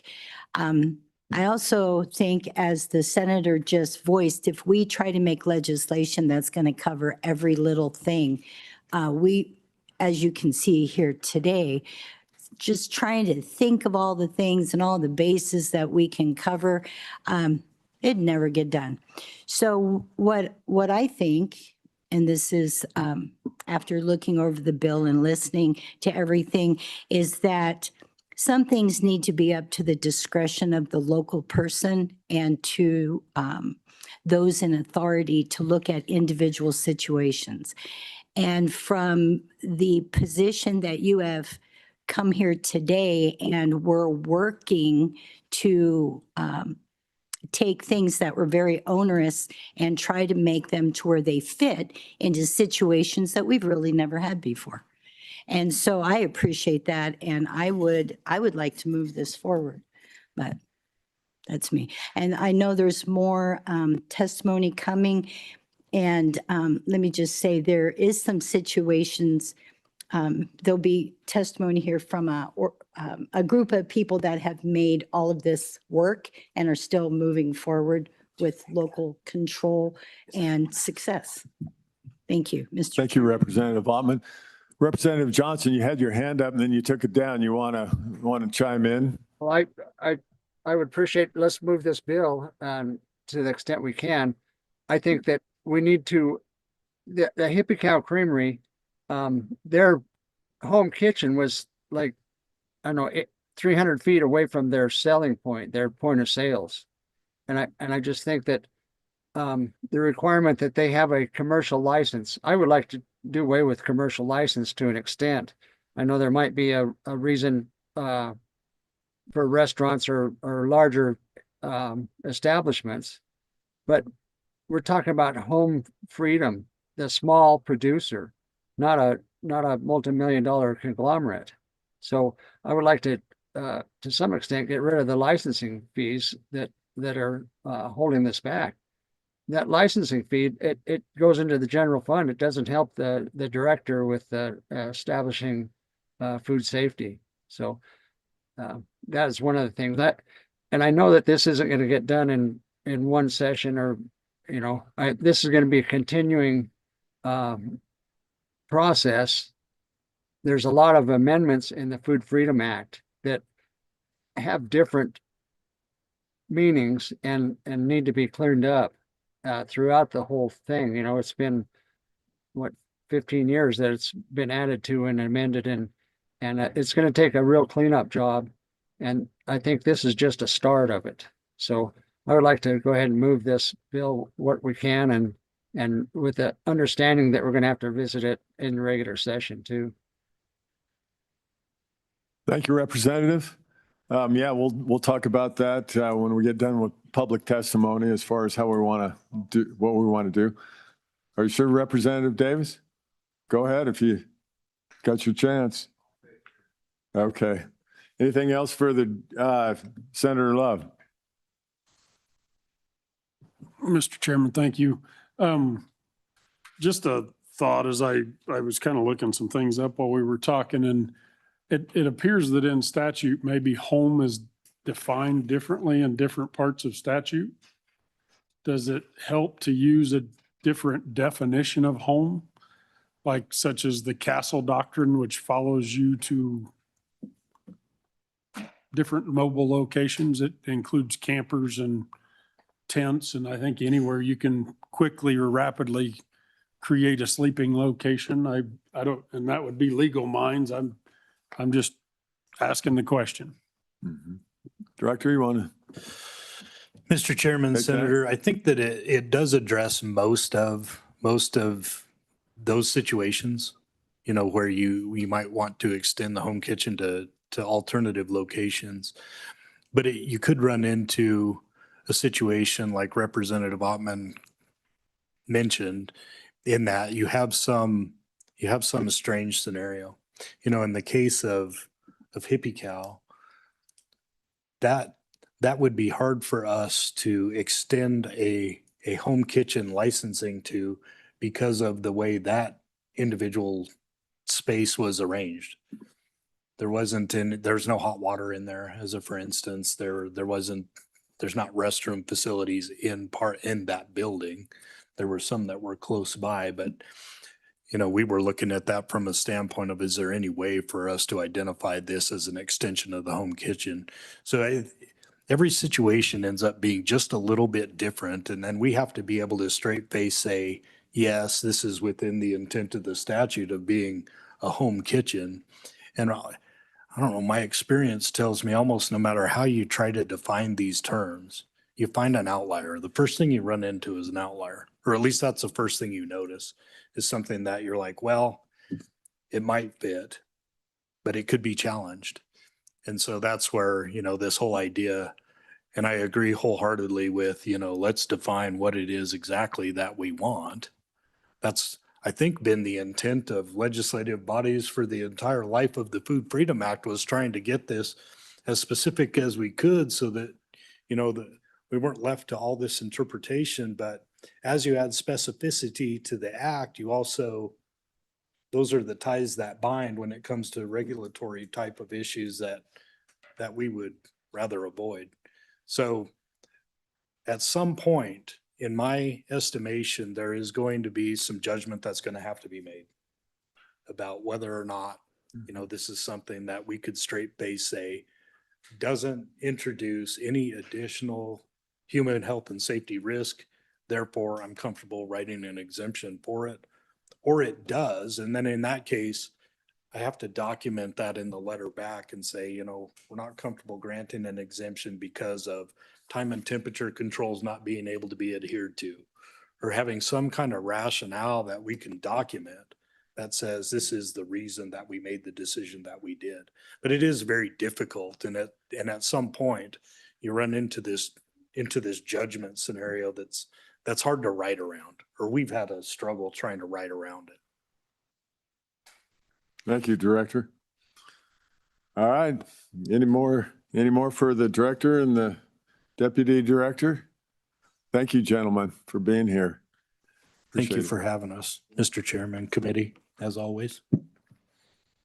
Okay, next up, Wyoming Food Coalition President, if you're still here and.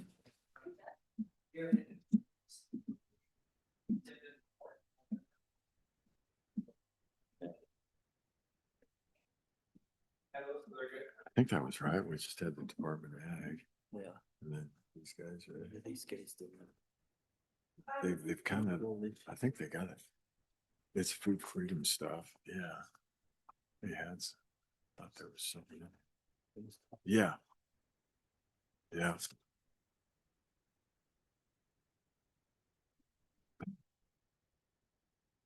If you would, whoever speaks first, introduce yourself and explain your organization, and the floor is yours. Thank you, Mr. Chairman. I am Brad Tyndall, president of Central Wyoming College, and I'm also my master's in ag econ, kind of obviously a big interest in ag here, but I'm also one of the founding members of the Wyoming Food Coalition. And I just would like to get a little bit of background and introduce my two colleagues, if I may. Absolutely. Go ahead. All right. So the reason why the college and others have, engaged with the Wyoming Food Coalition as founding members or participants, and we have people who from UW Extension and many others, is because we recognize that there's a whole lot that can be gained from the state on this. And so for our college, we've embraced the Wyoming Food Freedom Act, as many others have. Well, we have a farm, an incubator farm, where we train new farmers. We also are the probably in the nation, the only community college that has a USDA certified processing unit. I don't want to call it a plant because it's not really designed to compete with anybody, but it's mostly instructional. But yes, if we produce meat there, we can export it and put it in the restaurants like everyone else. And so I think what we realized is that there's a huge potential here, and that it's worth everyone's effort because, and I've done this presentation throughout the state, but in a nutshell, if you look at tourism, and tourism is always, voiced as the second biggest industry in Wyoming. But when you look at the expenditures of the tourist, the biggest expenditure, over 50%, is money spent on food and restaurants and food directly from stores. So there's this huge potential for this tourism state. And so all the work that you're doing is definitely well worth it. We have a lot of producers that we represent and help out. My colleagues will tell you a little bit about Ali Reeder, who's our new executive director.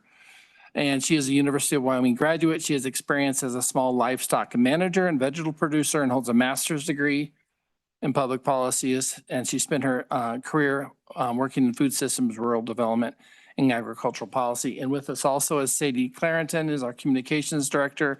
She grew up on a small working cattle operation near Sheridan, Wyoming. She's in her second year with the Wyoming Food Coalition. She pretty much, her job is to field these questions, and they're very complicated. As Representative Ottman pointed out, it's a complicated space. And so without further ado, I'd like to pass this, if I may, to the executive director. Absolutely. Go ahead, Executive Director. Okay, Sadie first, okay. Okay. Thank you, Chairman and committee members. My name is Sadie Clarendon. I am the Communications Director of the Wyoming Food Coalition. We appreciate this committee's leadership on issues that affect Wyoming agriculture, rural businesses, and our state's food system. And I'm here to give some background on our organization's experience with the Wyoming Food Freedom Act, as well as our role in Wyoming's foodscape. Some of the questions that I believe have come up today may not even apply to the Wyoming Food Freedom Act. There are a lot of other policies working in Wyoming's food system as well, some of those licensing policies, as well as federal and local regulations or personal business regulations that are affecting these situations as well. So the Wyoming Food Coalition is a nonprofit, partisan organization that works to help support farmers, ranchers, food freedom producers, and agribusinesses by helping them interpret all of these legislative processes and connecting them with the resources so they can get the correct training and education, as well as fostering collaboration and connection with the people that they need to understand these rules and regulations. We strive to help build a food system where producers and communities can thrive and where Wyoming citizens have greater access to Wyoming-grown food. So we are in definite support of the Wyoming Food Freedom Act and of expanding that in a way that provides clarity and consistency to producers. I want to give a few background details on the economy of agriculture in Wyoming. There are over 10,000 farms in Wyoming, and the vast majority of them are considered family operations. Our local food sector contributes $24.4 million annually to Wyoming's economy. However, according to a UW Extension report that came out last year in 2025, if 5% of consumer spending could be shifted to local foods, that could grow Wyoming's economy by $36 million every year. One of the services that the Wyoming Food Coalition provides to producers is not just education on these things, but we also have an anonymous policy question form. So one of the things that producers run into in directing their questions to the Wyoming Department of Agriculture is that opens up those producers or sellers or retailers to potential inspections, potential censure, potential fining, potential shutting down. The Wyoming Food Coalition can act as a neutral party to anonymously submit those questions to the Wyoming Department of Agriculture, get answers to those, and relay those back to the producers. Now, this doesn't necessarily solve the problem of following those regulations, right? However, it does solve the problem of maybe running into those tensions. In the past, we have supported efforts to clarify terms in the Wyoming Food Freedom Act, including what designated agent is, how designated agents can work, including distinctions on what they can and cannot sell. And I believe we're running into some of those issues right now with how we're talking about retail licensing, commercial licensing, home kitchen, and designated agent, or home kitchen producer, retailer. We've also helped mediate understandings that have arisen between producers and the Wyoming Department of Agriculture, helping to lead to some clarifications on providing samples, for example, of Wyoming Food Freedom Act products without a sampling license. There are a lot of licenses. We intend to and anticipate we will continue to provide information, data, stakeholder perspectives, and really crucial producer insights into how these laws are being interpreted and affecting producers. And we hope that you will consider us in future discussions of these policies. And I will turn it over to the policy expert here because I am not that, but turn it over to Allie. Not an expert. Go ahead, Allie. Thank you, Chairman and members of the committee. It's really wonderful to be here this afternoon. My name is Allie Reeder. I'm the newly hired Executive Director for the Wyoming Food Coalition. Just want to say thank you all so much for your time working on this measure. It has been a bear, and I just really sincerely appreciate all of your patience with all of these questions. It's really important for all of the producers that we represent that this does get worked out and that everyone that we represent and work with can have as clear instructions as possible so that they're not risking any further scrutiny with their businesses. We want people to be able to sell food to Wyoming people as easily as possible.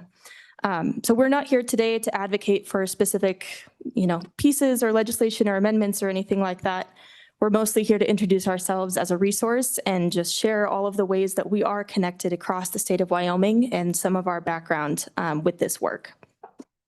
So through the years, we have worked with producers, processors, retailers, consumers, agencies, and other really key community partners. And these experiences give us a really broad understanding of how the Food Freedom Act works in practice. And this allows us to identify common questions, challenges, and opportunities to provide greater clarity to those of us that operate under the Food Freedom Act. As Sadie mentioned, we also serve as a hub of information and resources for our producers. We also connect them with grants and educational trainings and things like that to make sure they know what they need to do to be in compliance with the policies that are passed here in our state. Wyoming has arguably the strongest food freedom laws in the nation, and that's something that I think we all can be incredibly proud of. We also want to state that we share concerns about how we proceed with this act. We want to make sure that we're not risking losing those freedoms that we currently enjoy. We just ask that the committee continues to stakehold with other community groups, potentially ourselves, including that producer voice, as well as the department to make sure that everything is working as it is intended to. Since the original Food Freedom Act was passed in 2015, farmers markets have grown by 70%, and food freedom storefronts have expanded from only 5 to more than 30 across the state. So that provides great evidence that this act is working, and that's certainly something to celebrate. Protecting food freedom is an investment in our state's long-term independence, resilience, and economic vitality. We encourage, as I mentioned, that we encourage future clarity in this act so that we all know that we're all on the same page, no matter what county you're in, no matter who it is that might be inspecting you, has a clear understanding of what is and is not permitted. So for all of these reasons, we encourage and appreciate those efforts to clarify food freedom laws so that our legislation works for the people it was designed to serve. And we, again, are available as a resource in this process, and we're happy to share our producer experiences as they come up to guide future considerations. We thank you again for your time and commitment to Wyoming agriculture and food systems, and we look forward to protecting these freedoms that have made Wyoming a national leader in local food. Thank you. And Mr. Chairman, if I could just be brave enough to add an extra comment, because I understand you're looking at a particular bill and trying to make a decision on it. Oh, and so so this is not the official statement, I think, of the Wyoming Food Coalition, but I have learned along the way that it is so complicated with licensing, federal level. Coffee is different than meat. Chicken is considered another animal, and eggs. And so there's a part of me that really likes this exemption piece because it's so complicated. And if there's at least an avenue, because we run into this all the time saying, well, let's say it's the exact same situation as before, but that shop is parked inside another shop or in a mall and going like, oh no, we need some sort of a system, I think, that at least we can jar things loose and explore and then lessons learned and try to improve the legislation, but there is something appealing about an exception process because at least there's a possible way forward that we can help advocate producers to say, how can we get to a yes that is satisfying by all the federal laws and whatnot? So that it does have an appeal to it. So thank you, Mr. Chairman. Thank you. Committee. Questions? Yeah, go ahead, Representative Altman. Thank you, Mr. Chairman. And Brad, thank you for being here. I just want to say that it is awesome that CWC in Fremont County has been very instrumental in agriculture and putting those studies and those opportunities. And we've seen a lot of movement in this direction in Fremont. And I just wanted to thank you for the college being the nexus or helping the community to have food freedom. Thank you. Just real quick, by the way, that was a great presentation. Thanks for what you guys do. It was very informative. And I noticed you mentioned licensing in here as an issue. Representative Johnson, I'm always advocate against occupational licensing just because it's just more bureaucracy, more fees, more everything. It seems like more government intervention in the private sector. So just real quick on your take on this bill, any direct comments on, there's some language brought up to eliminate all the exemption, just leave that first paragraph in there, put a period at the end of it, define what a producer retailer is. Do you guys have any direct comments on the bill on the table right now? Let's go for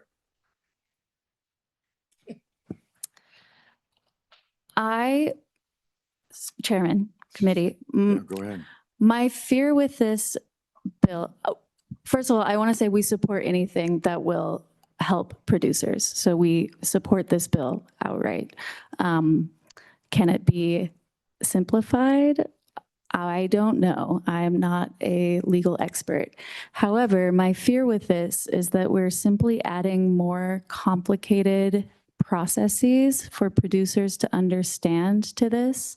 And in Wyoming, it's already difficult to access education and resources as a producer. Sometimes I think that might be the reason why we have a lot of these problems and we try to lift a regulatory burden.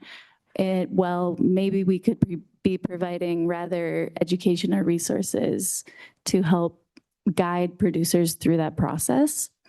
But I would say that we support this as it stands because it helps a producer and a small business.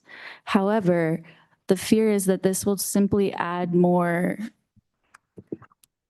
it muddies the waters further. And the Wyoming Food Freedom Act has been amended nearly every year since it came into law in 2015. And so I think that it merits maybe taking a look at all of the laws as they stand and trying to make something that is a lot more clear and works for folks so that it doesn't have to be this process going forward. And that might take a long time. But like we said, we're happy to be in on that work. Thank you.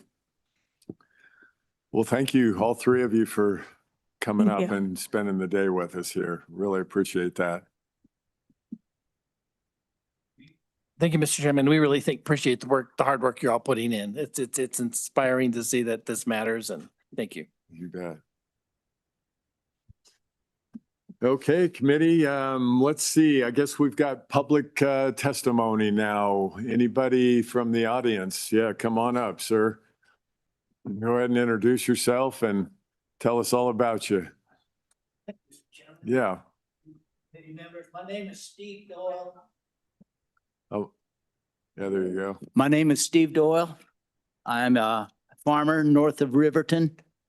And I've been engaged in this local food movement for just about as long as I've been here in Wyoming. I worked with Sue Wallace for 5 or 6 years on this topic.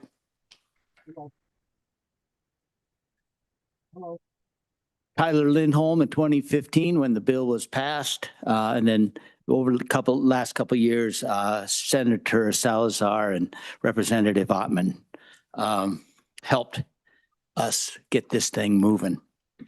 In 2022, we opened up a food store, a local food store in Riverton's Main Street. This is something that could not have happened without the Wyoming Food Freedom Act. It's a food freedom store. We represent 120 producers.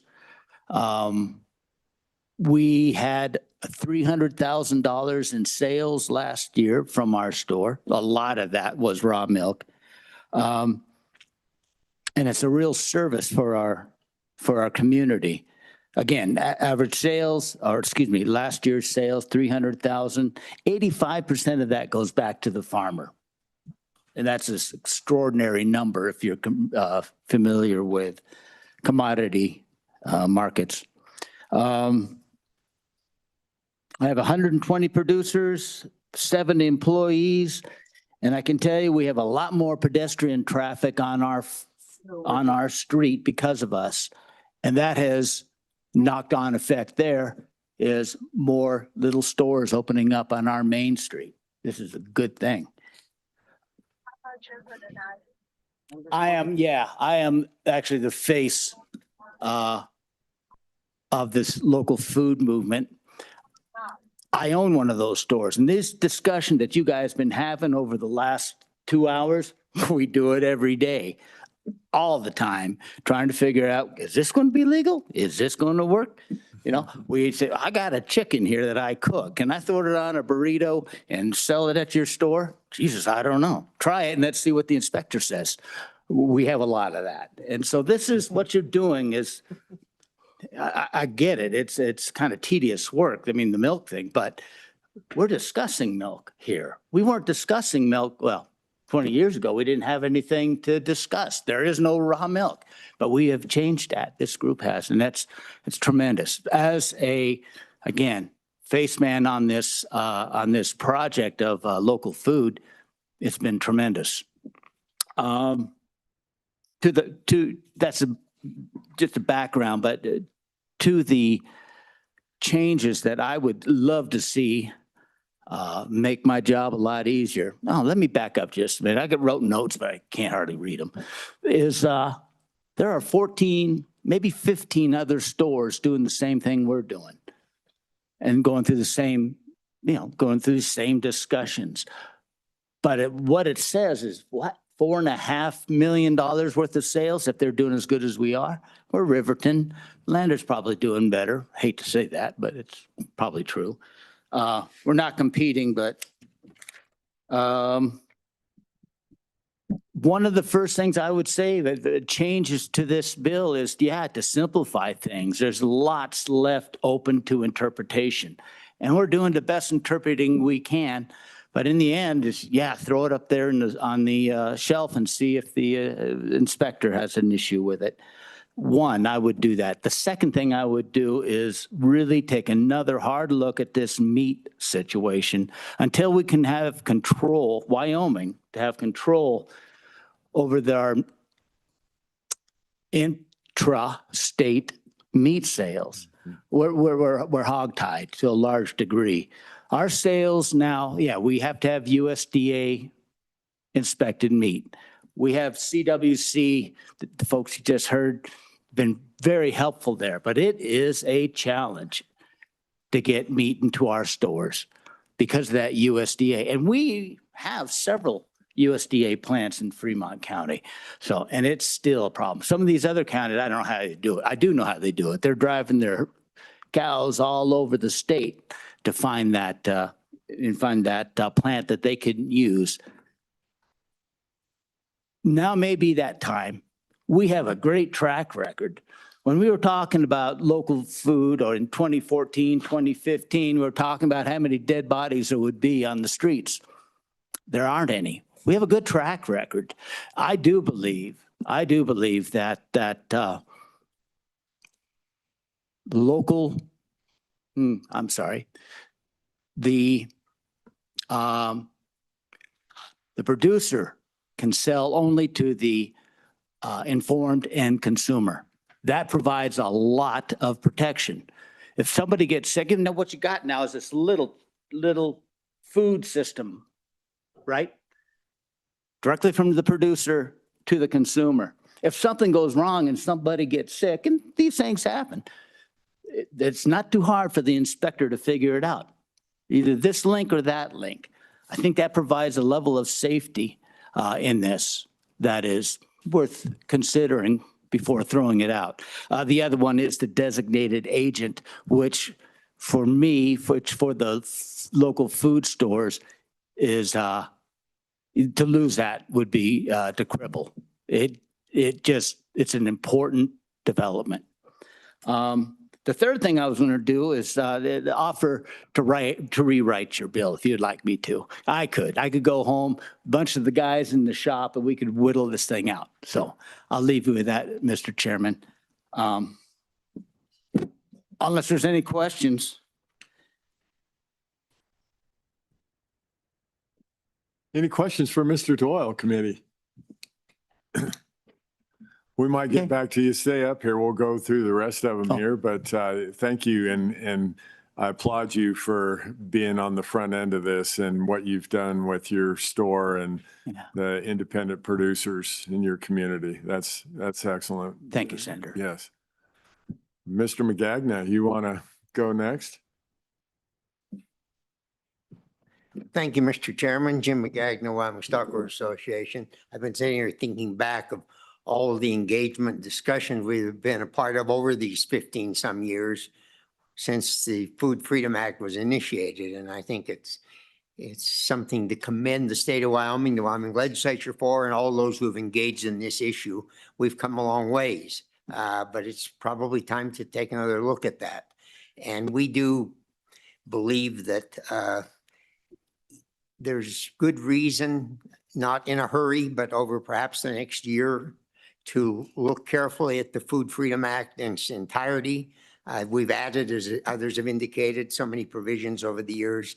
See how that can perhaps be restructured somewhat to sort of comprehensively pull all of that together and add additional items to it, because I don't think we've reached the end of the rope, so to speak, in terms of what we can do with this. Another thing in that context that I feel is important is we tend to think of the Food Freedom Act with pride, certainly, but also in isolation. It covers this. But for example, for our Department of Agriculture, they have to comply with that act and make it work the best possible while carrying out their broader responsibilities with regards to food safety and implementation of regulations. So I think as we look at the act, we also simultaneously need to look at, given the Food Freedom Act and where it is today, does our Department of Agriculture have the right resources, the right guidance they need to implement it in the best manner possible, but as part of the broader food inspection system, not as an isolated component. So I think there's a lot of potential to do a lot there. As far as in the interim, I understand concerns with just the department having to exercise flexibility, but I believe and we believe that moving this legislation forward as it is, or with any slight amendments you might make today, is critically important to meeting those needs that are out there that you've been hearing from people who don't want to wait a year or two to be able to do some things, but give the department the flexibility to authorize some of these things today. And as they do that, I think that will help to better define broader, more substantive changes that perhaps need to be made to the Food Freedom Act as we go back and revisit it. So we would certainly urge that this be moved forward as it is today to begin to provide more direction down that road as we look at the bigger picture. And with that, Mr. Chairman, I'd be happy to entertain any questions. Committee, questions? No, thank you, Mr. McGagnon, and I like how you're direct on this particular legislation to your opinion, whether, this is a kind of a temporary fix, but we don't want to wait for a long time to try to broaden this, deregulate things that we can in other areas. And yeah, I appreciate your comments. Thank you, Mr. Chairman. Yeah. Go ahead, sir. Thank you, Mr. Chairman. Justin Schilling with the Wyoming Farm Bureau Federation. Obviously, the Food Freedom Act has been a big policy priority for our nearly 3,100 member farm and ranch families across the state. We believe that there's a lot to like in this bill draft. The producer retailer idea for our folks would be a big step forward for their ability to be able to market their produced goods. Obviously, farmers markets, I mean, we hear, about the ability of those in a community like Riverton, where they've taken it a step further to where they have a year-round store. But in those communities where you only have a farmer's market, obviously, that might be a 4 or 5 or maybe a 6-month deal per year for some of our producers to be able to market those goods. So this would give them a little bit more latitude that way to be able to have a little bit longer selling season as well. And we agree that that it is probably time to continue the effort on the rest of the Food Freedom Act, and we will be willing partners if and when you decide to take that discussion up. With that, I'd take any questions. Thank you, sir. Committee questions. One quick one. Senator Love brought up something in this legislation where, and you referenced the producer retailer. That's kind of the main thing, defining what that is, and then putting a period at the end of informed consumer. What about the exemptions? Do you still think that language is pertinent to the bill? I'd give that question to all three of you, actually. I think we're in support of the bill. I think we're a little more neutral on the mechanism to get there. Obviously, this is a very specific situation that was kind of the catalyst for this discussion for this bill. And obviously, that particular business is looking for more immediate relief. There's certainly other folks across the state where more ready answers would be beneficial to them too. But I think that's up to you as a deliberative body to decide where we get as far as who makes those decisions. I think you're the proper group to make that call, but I do think it would be beneficial to get to that sooner rather than later and then have the bigger conversation coming up. Thank you. Anybody else want to chime in there? Go ahead, Mr. McGagnon. Thank you, Mr. Chairman. I would simply concur with that. I think that the exemptions, we would prefer to see them remain in the bill the way they are. We think will best enable the Director of the Department of Agriculture and his people to move forward to implement this in a timely manner as we take this broader look at the whole program that we think is warranted. Thank you. Mr. Doyle. No, I'm not there. I just can't get the red light to go green. Just hold down on it for like 1 second and then let off. Okay. There you go. Oh, it went back. Yeah, there you go. I believe we're going the right direction. Okay. We're talking food freedom. We're talking freedom. Removing free enterprise is where I wanted to go. And so removing any obstacles, I think, is worthwhile. Absolutely. Thank you, sir. Thank you. Yeah. More freedom. Like it. All right, committee. Any other public testimony out there in the hinterlands?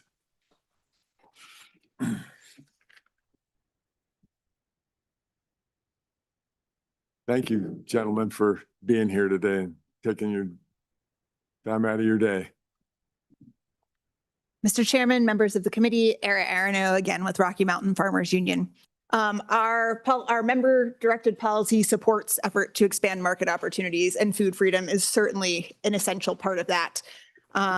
the opportunities afforded by food freedom for our small family farmers have become an essential supplement, or really for some even their primary income source. And so we really value that and opportunities to expand. We also appreciate the folks at the Food Coalition. When our members have had questions, they've really been the go-to folks and have facilitated some of that. We support food freedom. We could support this bill as written, and we really appreciate the department's opportunity, really initiative to work with the committee and find a way to get to yes, right? We're looking for yes, we're looking for solutions, and I think they've done that with this bill. As complicated as many of the topics that we've also brought into the discussion this afternoon are, I would suggest perhaps leaving those to separate bills. If you're going to go forward with those for this session, let's get as many as we can across the finish line. And I am concerned that if we pile them all into one bill draft, that we may get hung up on certain things. So more bills, I think, would be better in that regard.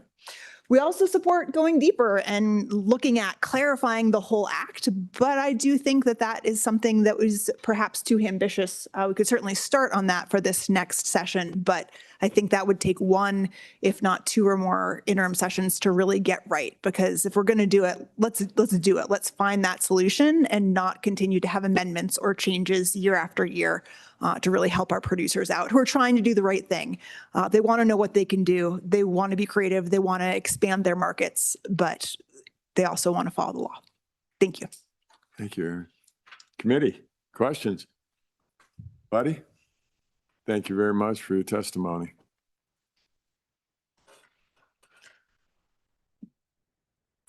I guess anybody else out there? Oh, one more.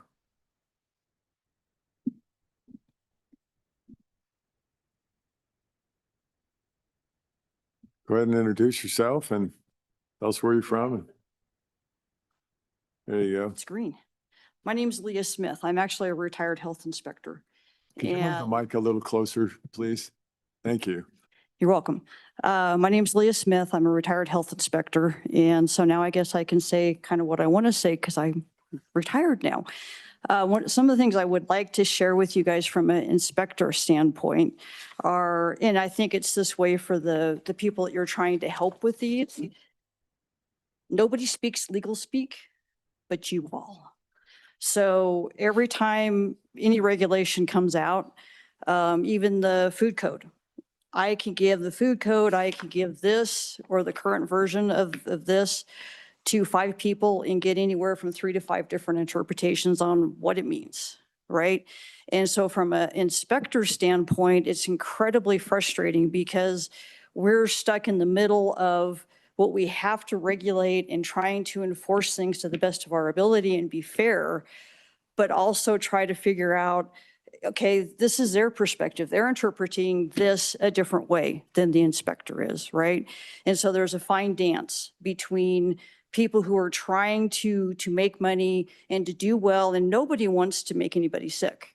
Okay, I mean, there's just, it doesn't happen that way. So people want to do well.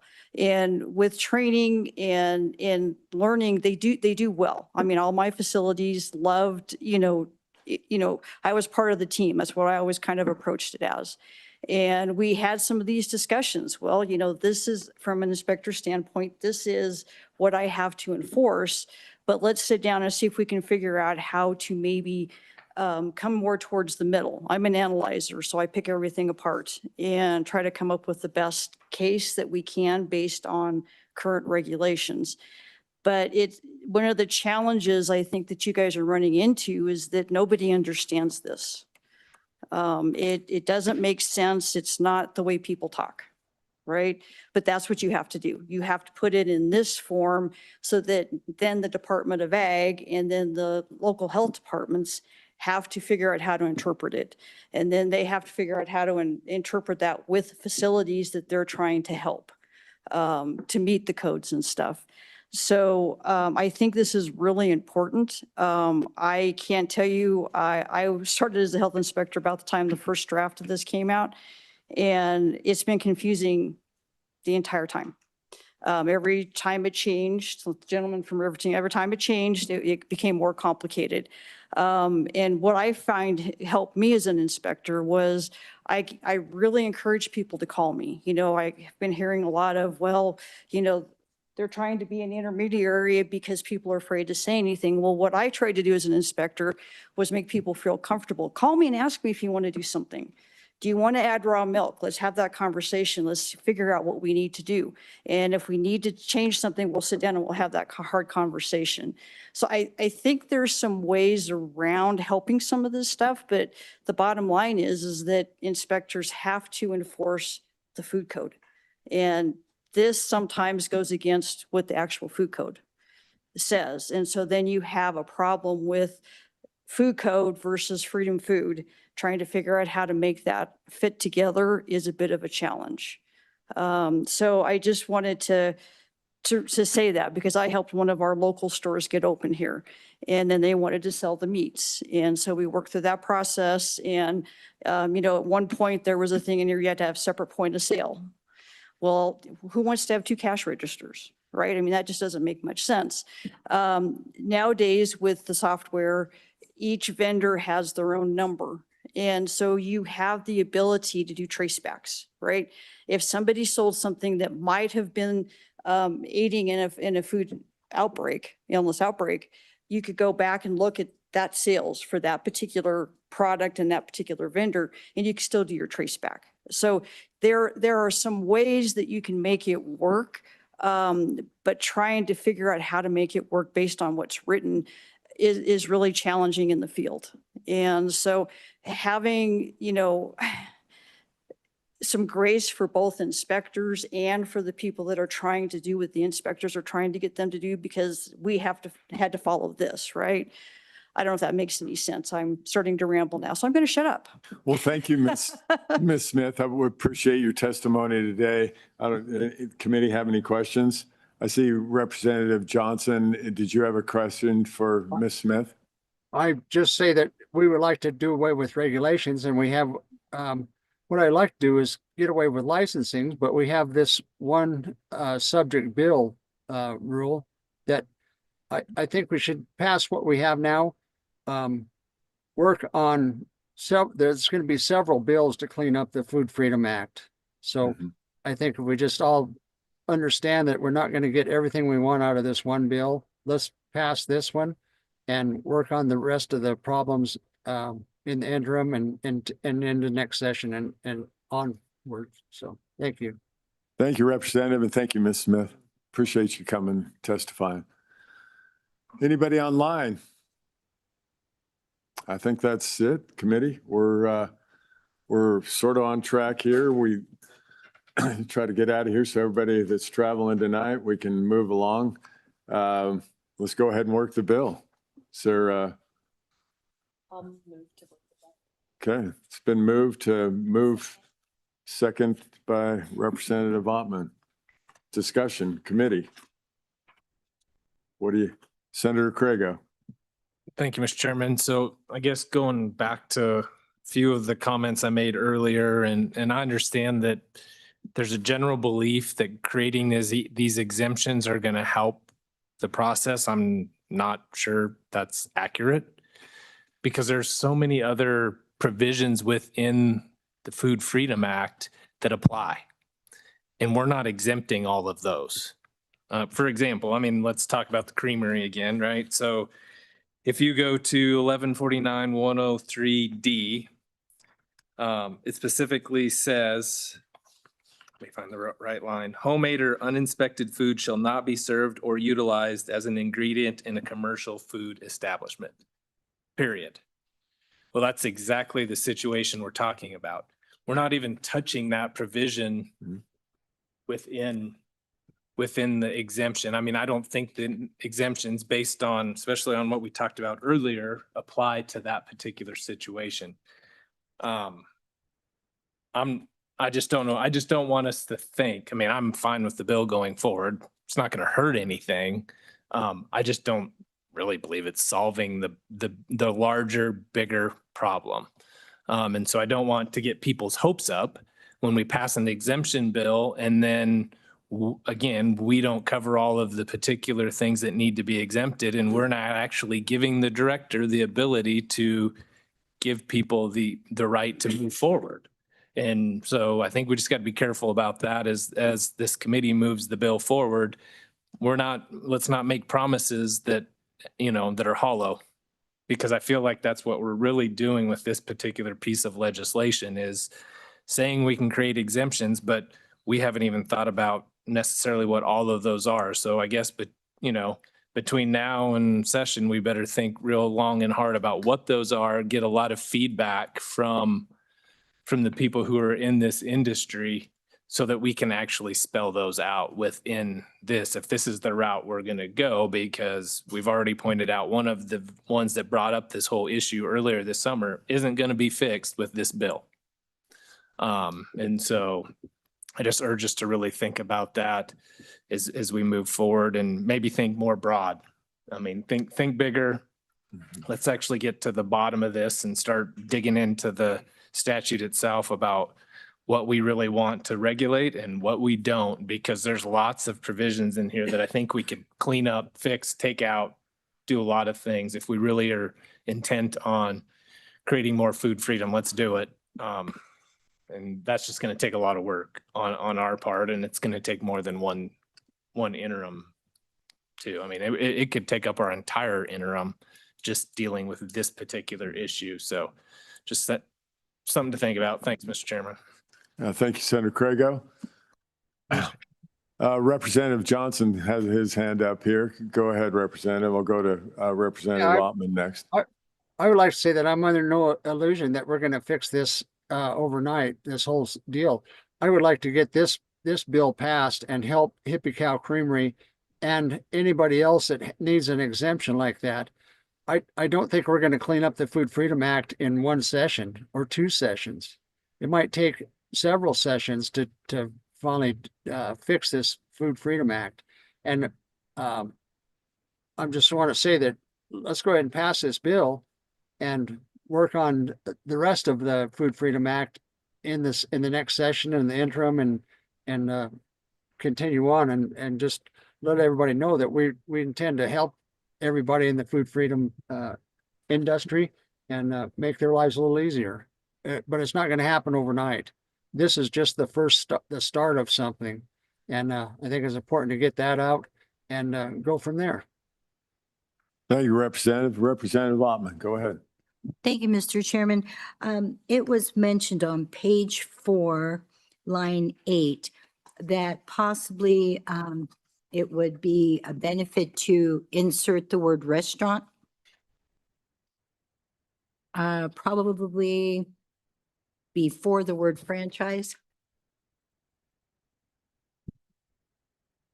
so that we could differentiate of what type of franchise. Page 4, line 8.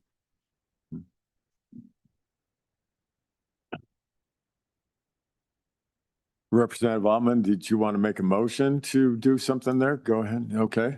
Is there a second to that motion? I'll second it. It's been moved and seconded. I guess, let's see, do we want to have discussion on that amendment and then vote on that amendment and then back to the bill? Does that work for LSO? Is that okay? Discussion on that amendment. Go ahead, Representative Davis. Could you refresh my memory? I missed the amendment. Could you, I'm not sure what we're doing with the word franchise. Are we removing it or enhancing it or what? Go ahead, Representative Ottman, and give us your detail on your amendment, and everybody can write it in. Thank you, Mr. Chairman. Mr. Chairman, Representative, earlier in the discussion, there was some thought about franchise. What does franchise mean? And it was determined that to quantify or to explain, clarify that the franchise was mentioned, was pertaining to restaurants, not other franchises. So what was your language So read now? I'm sorry. What the amendment would do would be to add the word restaurant on page 4, line 8, it would say, according to line 5, exemptions shall not be approved for restaurant franchises. So add the word restaurant before franchise and add an S. Does that help you out, Representative And- Davis? Mr. Chairman. Yeah, go ahead. That was the director had mentioned that that would be a way to clarify that. So if I understand it right, that on starting line 7, say persons to provide homemade food to a restaurant franchise, school, hospital, daycare, is that what, et cetera?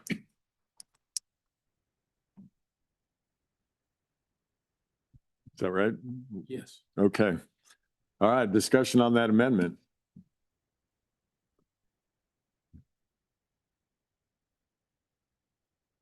Senator Craigo. All right, Mr. Chairman.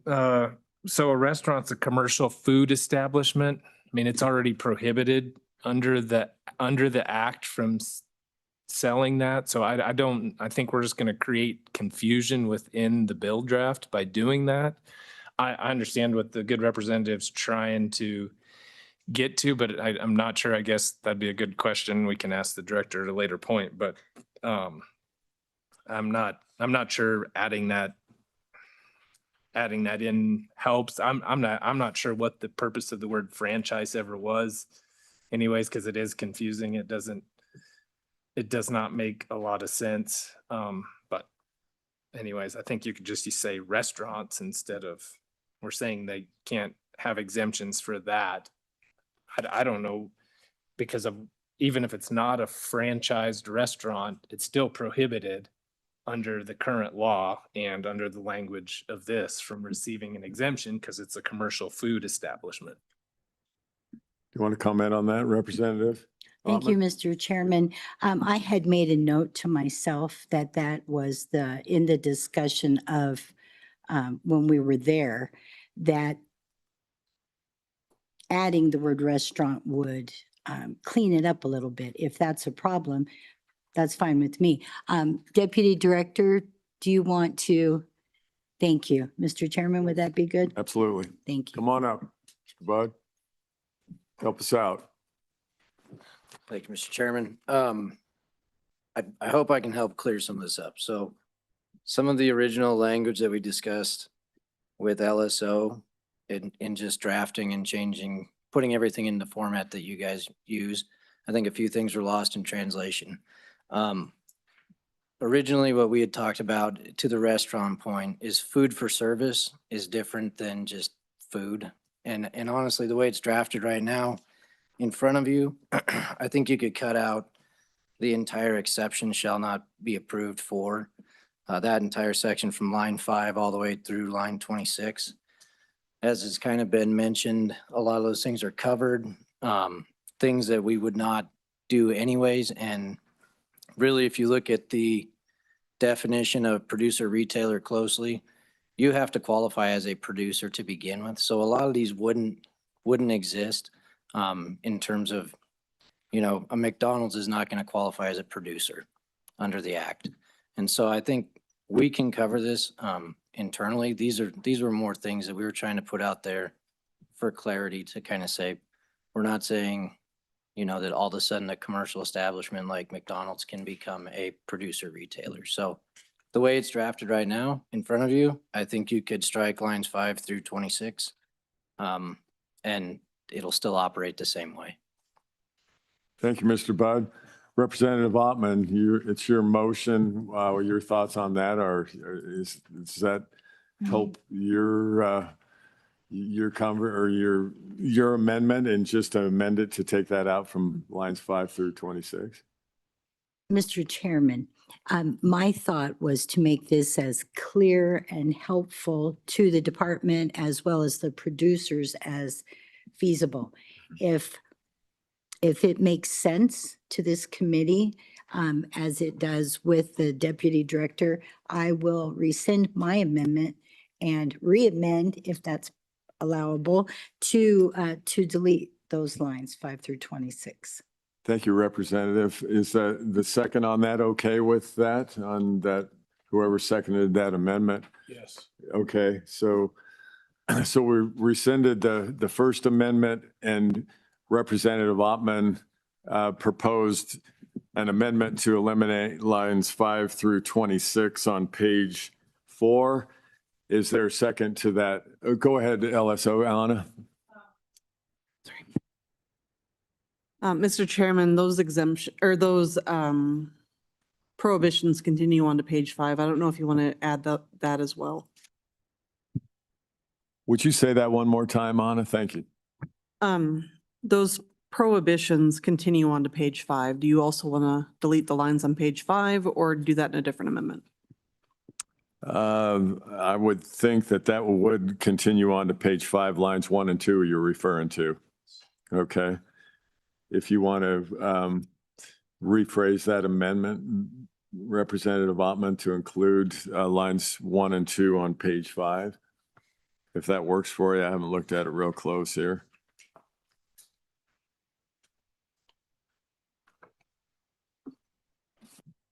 Mr. Chairman, I need just a moment. Sure. While she's thinking about that, any discussion on that with the committee? Mr. Chairman. Go ahead, Senator Crago. Thank you, Mr. Chairman. We definitely need to add lines 1 and 2 on page 5. It's part and parcel of the amendment.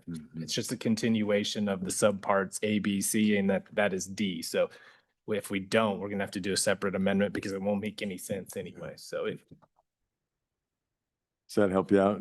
Yes, it does. Okay. Thank you. Do you want to redo your amendment and get a second to add those 2 lines? Mr. Chairman, I would like to redo my amendment. I would like to amend this on page 4 from line 5, exemption shall not be approved for, through page 5, line 2. Thank you, Representative Ottman. Is there a second? Second from Senator Crago. Discussion. Committee. Seeing none. All those in favor of Representative Ottman's amendment to eliminate lines on page 4, starting in line 5, all the way over to the end of line 2, say aye. Aye. Opposed? Motion passes. Back on the bill. Any further discussion on the bill? Any further amendments? I move that we move it forward at this time. I think the bill's been moved and seconded already. Yeah, we just made an amendment to it and we're back on the bill for any amendments or discussion. Yep. I guess I call for the vote. Oh, Senator Love's got his hand up real quick. Mr. Chairman, in our conversation, there was a Scribner's error or an issue that Senator Crago had brought up and Bud had also confirmed that needed to be corrected. I didn't understand that, but we probably should address that somehow. Senator Crago, you want to? Mr. Chairman, we just amended that out of the bill. Okay. All right, questions been called by Senator McEwen. All those in favor of Representative Davis? Thank you, Mr. Chairman. I won't be voting in favor of this because I do not believe that we should put the Department of Ag in this position to make these decisions that we as the legislative branch should be making. I just don't feel that exposure, where they're there to interpret and enforce the statute, here we are allowing them to grant variances to it. I just don't, I don't feel that's a good policy. So I'll be a no on this going forward. Anybody else? Senator Crago. Mr. Chairman, I'm of the similar mind. I'll probably vote for this. I understand we need a temporary fix in the meantime while we do some deeper dives, really dig into this. because I'm not sure we can get that done by session time. Maybe we can, and if we can, then we wouldn't have to worry about this bill, but it's probably a good thing to at least keep moving forward. We'd have a vehicle to address a few of the issues, why we, dig into some of the broader corrections or fixes or whatever you want to call them that need to be made within the Food Freedom Act. But I do agree with Representative Davis is that we are shifting responsibility to the director, that we probably should be figuring that stuff out ourselves. I said that earlier. I agree with him. But in the meantime, until we're able to do that, we try to help out some of these folks, and maybe this will do that. Time will tell. Thank you, Senator. Yeah, go ahead, Representative Hoffman. Thank you, Mr. Chairman. And this committee really has a lot of discussion and makes some hard decisions. But what I'll say along with that is the director is put on the spot, as well as the health departments, to make a lot of decisions on there. They have a lot of things to weigh, and every situation's different, every community's different. So I'm in agreement that this is a vehicle that will move us forward to figure out the very best way, because Wyoming is a stalwart as far as this type of thing. And I would like to keep that momentum going. Thank you, Representative. Representative Strzok. Thank you, Chairman. Also, I was going to add, we have a group of people that are very willing to really help us work on this, that are actually in the middle of it. They see what's happening. All of us may have a tiny taste of it, but they are deep into it. And I think we should really consider letting them help us really work on this and take it and bring us something. They've got the time, they're right in the middle of it. They know what's working and what's not working. Thank you. Thank you, Representative Strzok. Representative Provenza. Thank you, Mr. Chairman. I think to that point, my concern is that this bill's not ready for prime time, and we do have people that could maybe help us get there. But we're voting to sponsor a bill as a committee to give a director essentially our legislative authority. And I feel like the committee had a hard time walking through this bill and really telling us exactly what we're doing here. And when we consider the rest of statute, there's other pieces of the entire Food Freedom Act that this might not be in compliance with or might be in conflict with. And I think that I support the effort of what we're trying to do, but there's intent and then there's impact. And I think that this body is potentially pushing forward a committee bill that creates confusion, doesn't solve the problem that we're trying to solve, and might make people feel good, but it might be a false sense of it. So I'll be a no on this bill. Question? Question's been called. Roll call. Mr. Chairman, this is roll call vote on 27 LSO 0141.3 as amended Food Freedom Act producer retailer. Senator Crago? Aye. Senator Love? Aye. Senator McEwen? Aye. Senator Pearson? Aye. Representative Davis? No. Representative Fornstrom? Aye. Representative Johnson? Aye. Representative Ottman? Aye. Representative Provenza? No. Representative Schmid? Aye. Representative Strzok? Aye. Representative Winter? Aye. Co-Chairman Banks? Aye. Chairman Ide? Aye. 12 aye, 2 no. All right, good work, committee. I agree with a lot of the comments. It's not perfect. We're trying to put a Band-Aid on something right now, but I think that Band-Aid's probably good until we can get, we maybe can amend it in committee before it even goes to the floor, depending on which chamber it goes to. So thanks for everybody's comments today, their work on this committee, for all your good discussion. Let's move on to the next item. What's that? Okay, we got requests from multiple committee members here. Let's make it quick. How about, what is it? It's 4:13. Be back here at 4:20.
It's gonna be. Oh, thank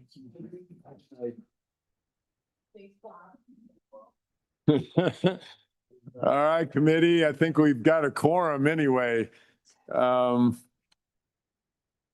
Next item on our agenda, 4:30, we're hitting the mark here. Livestock fencing.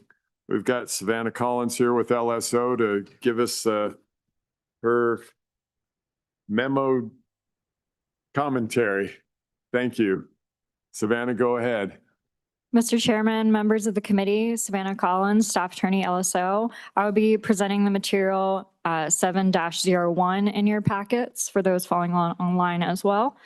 This memorandum was drafted at the request of the committee to provide an overview of penalties for animal breach of enclosure in other states.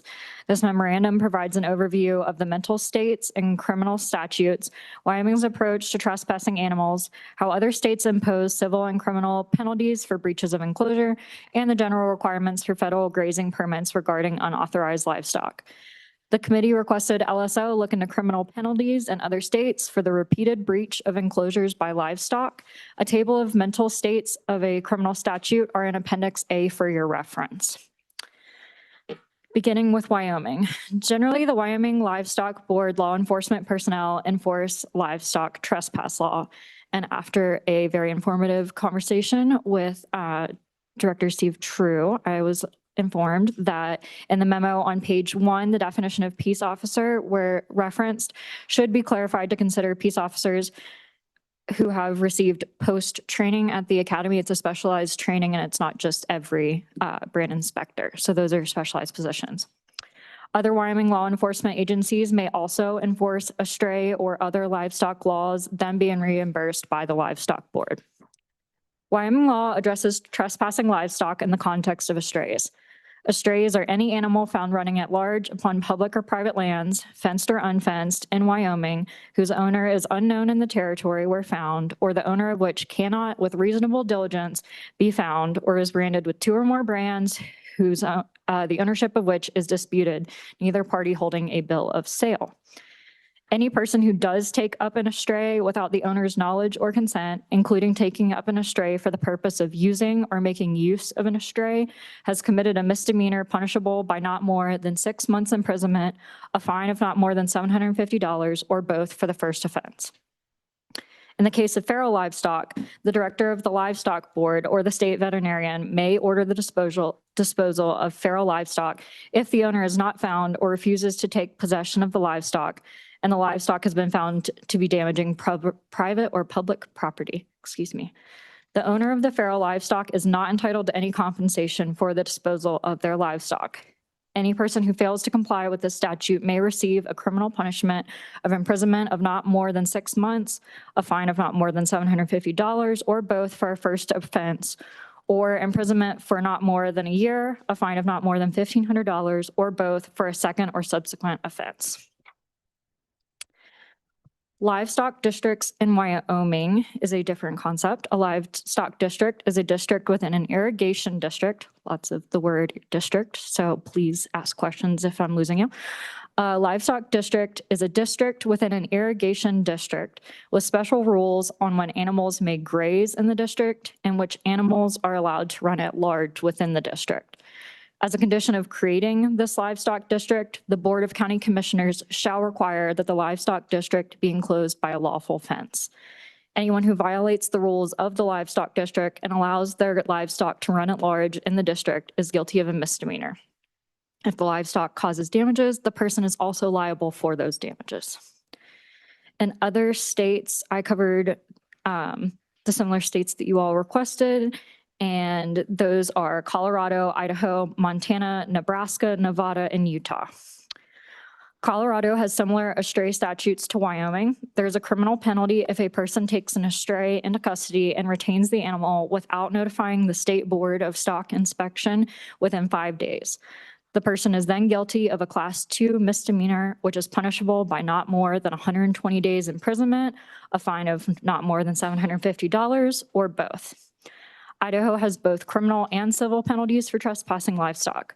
A person who willfully and wantonly allows livestock under their control to stray shall be guilty of a tiered system of fines, which are shown on page 4 in the memo, with the highest level resulting in a misdemeanor and a fine of $750. The owner of livestock is also liable for any damages caused by their livestock that stray.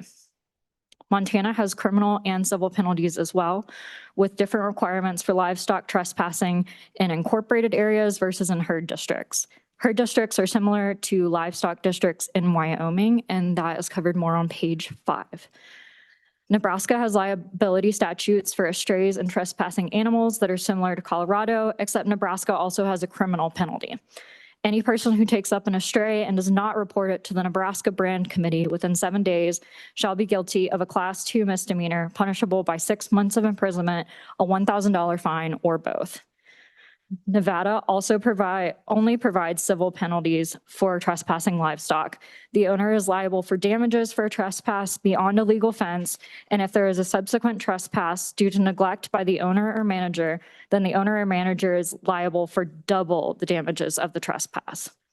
Utah only provides civil penalties for trespassing livestock, similar to estray laws in Wyoming. On the federal side, the Bureau of Land Management and the U.S. Forest Service are the two agencies who administer most of the grazing permits in the United States. Only authorized livestock are allowed on these permitted lands. Unauthorized livestock are considered trespassing animals on federal land. BLM requires owners of unauthorized livestock be liable for any damages, and if there are repeated offenses, then the grazing permits may be suspended. The U.S. Forest Service prohibits unauthorized livestock on their grazing permits. If a person violates this prohibition, then they may be punished by a term of imprisonment of not more than 6 months, a specified fine, or both. They may also be charged a grazing fee for each head month of livestock grazing or use. And I will stand for any questions.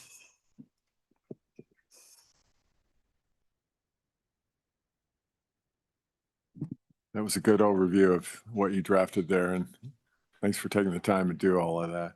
Committee, Senator Crago. Thank you, Mr. Chairman. Savannah, did you look into a lot of Wyoming's livestock law, fencing laws contained within case law? Did we dig into that at all or look at any of the provisions within past Supreme Court decisions? Thank you, Mr. Chairman. Mr. Chairman, Senator Crago, that was in my previous memo from the last meeting. Read a lot of 1900s, and I do mean 1900s, not 1910s or beyond, case law on fencing. And the case law is not extremely extensive and it's not written out very much, but it does cover the basis of like fence in, fence out states, and just that fence in applies to cattle and sheep are fence out or fence in, I'm sorry. Follow up, Mr. Chairman. Go ahead, Senator. Savannah, you could have just said, if you'd happened to appear at the last meeting, you would have known that, but. I would never, Senator Crago. All right, thank you. Senator Pearson. Thank you, Mr. Chairman. So I just have a few questions on this. So under estrays, so it's basically saying that if you don't know whose the animal is, those are the estrays. So I'm wondering, and basically the livestock inspector handles those cases. But what about livestock running at large with whom the owner is known, but refuses to be held accountable for their livestock or responsible for their livestock? Because I don't see that anywhere in that documentation. I'm just saying, what if you know who the owner of the livestock is, but it's repeated offense after repeated offense? And then, so that was one question. The next question that I have is. Senator Pearson, Do you want to start? Could she ask that? And Yeah. then I'll Yep. go right back to you for the Okay. next question. Yep. That'd be good to keep it in, not get lost in that question, because I think I like that question too, and I want to hear the answer. Yeah, thank you. Go ahead. Mr. Chairman, Senator Pearson, if you look on page 2 of the memo, just about in the center of that second paragraph, it discusses and it goes a bit more in detail in the memo, but when an estray is found, the person is supposed to call the livestock board or the inspectors to take custody of that animal. And it says, if the owner is found, the owner is billed for the cost of feed and care incurred by the livestock inspector while they're trying to find the person who owns it. And if no owner is found or the owner refuses to pay, then the estray is disposed of. So there is the notion is considered within law about if the individual is identified who has ownership of the estray, and the livestock inspectors or the brand inspectors, excuse me, are finding out who owns the estray. I hope that answered your question, and if not, I can try again. Senator Pearson, do you want to follow up on that question? Sure. I just don't see the way that this is written that it's necessarily saying that.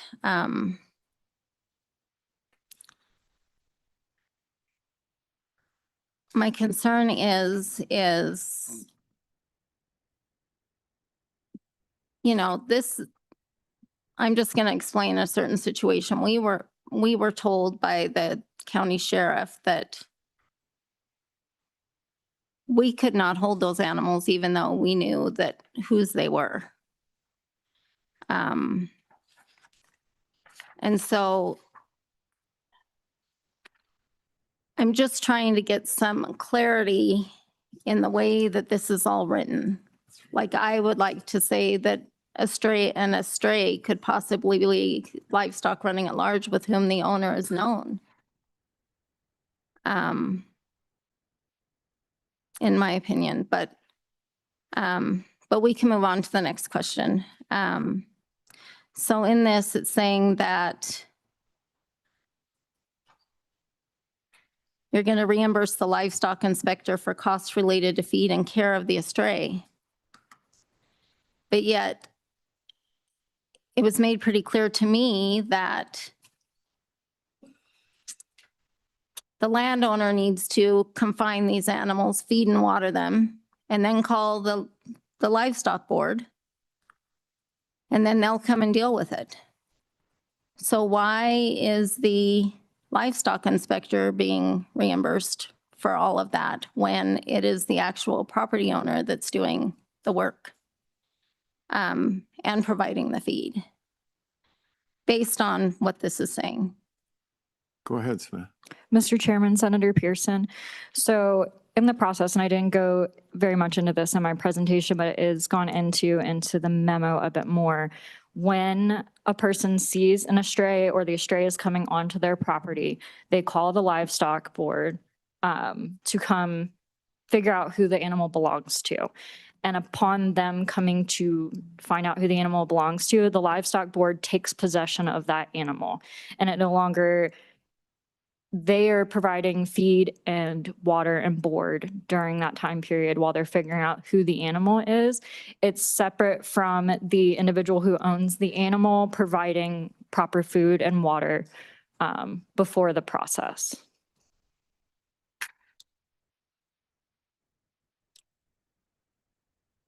Senator Pearson, do you want to follow up on that? Yeah, so what I'm talking about is we know who the animals belong to. I mean, this has been ongoing for 20 years or more. You know, and I'm sure that the livestock board has been told about these issues and whatever, and we were told by the courts that we just needed to call and it would be handled, and it's not being handled. And so it's just a repetitive problem. And I think that these livestock owners need to be, I mean, that are willfully trespassing. I'm not talking about the people that are good neighbors. That there needs to be some accountability there. So, and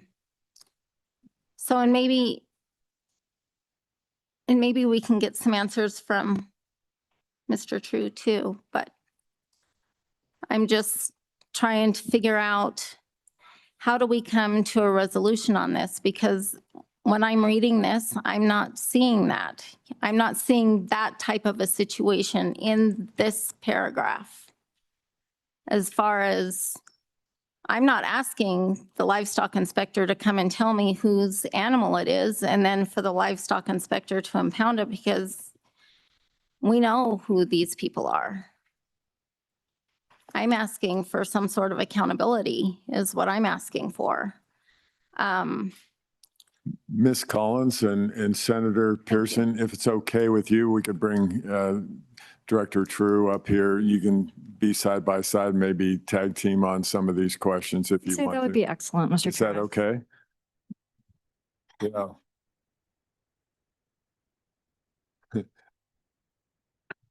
Go ahead, Director. Mr. Chairman, thanks. I'm not sure just where to jump in there at. I'll back up a little bit about why the law says the inspector would get compensated for feeding board. So that's going to be in the case of, we'll say, one of Representative Fornstrom's cattle gets on Senator Love's. But we don't know who that is. It's a no brand, and we can't find the owner. We poke around for a couple days. That brand inspector will take that animal, will likely put it at the stockyards in Cheyenne, depending on where you're at, or he'll take it home while he's looking for the owner, trying to find the owner. That's when he gets compensated for board and feed on that animal. If we know who it is, and you know who it is, our hope is that the phone call from you and the inspector that, hey, Savannah, your steers are on my place, come get them, that will be the culmination of that effect. If something is on there for quite some time, and there's a couple different ways. And I talked to you about the breach of a civil enclosure a little bit the last time, but there's also an opportunity for a person, in this case, to enact a lien law, the feed lien law, and try and get some compensation through for the loss of feed, loss of grass, and or if you're feeding them hay and stuff while you've got them gathered up there for a minute. But that's a whole different ball game.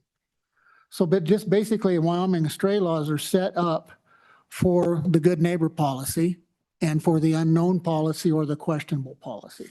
It's got two different brands on it. Both guys are claiming it. Nobody can prove ownership. That's an astray. We're going to take that one till that's determined. And at that time, the brand inspector is certainly going to get compensated, or the agency, wherever we've got it, for feed and board. But we would hope in a general case that it's a neighbor thing, and the brand inspector would come identify and make that call for you, say, hey, your cattle are over here on Senator Pearson's property. You need to come get them. And that's how that works.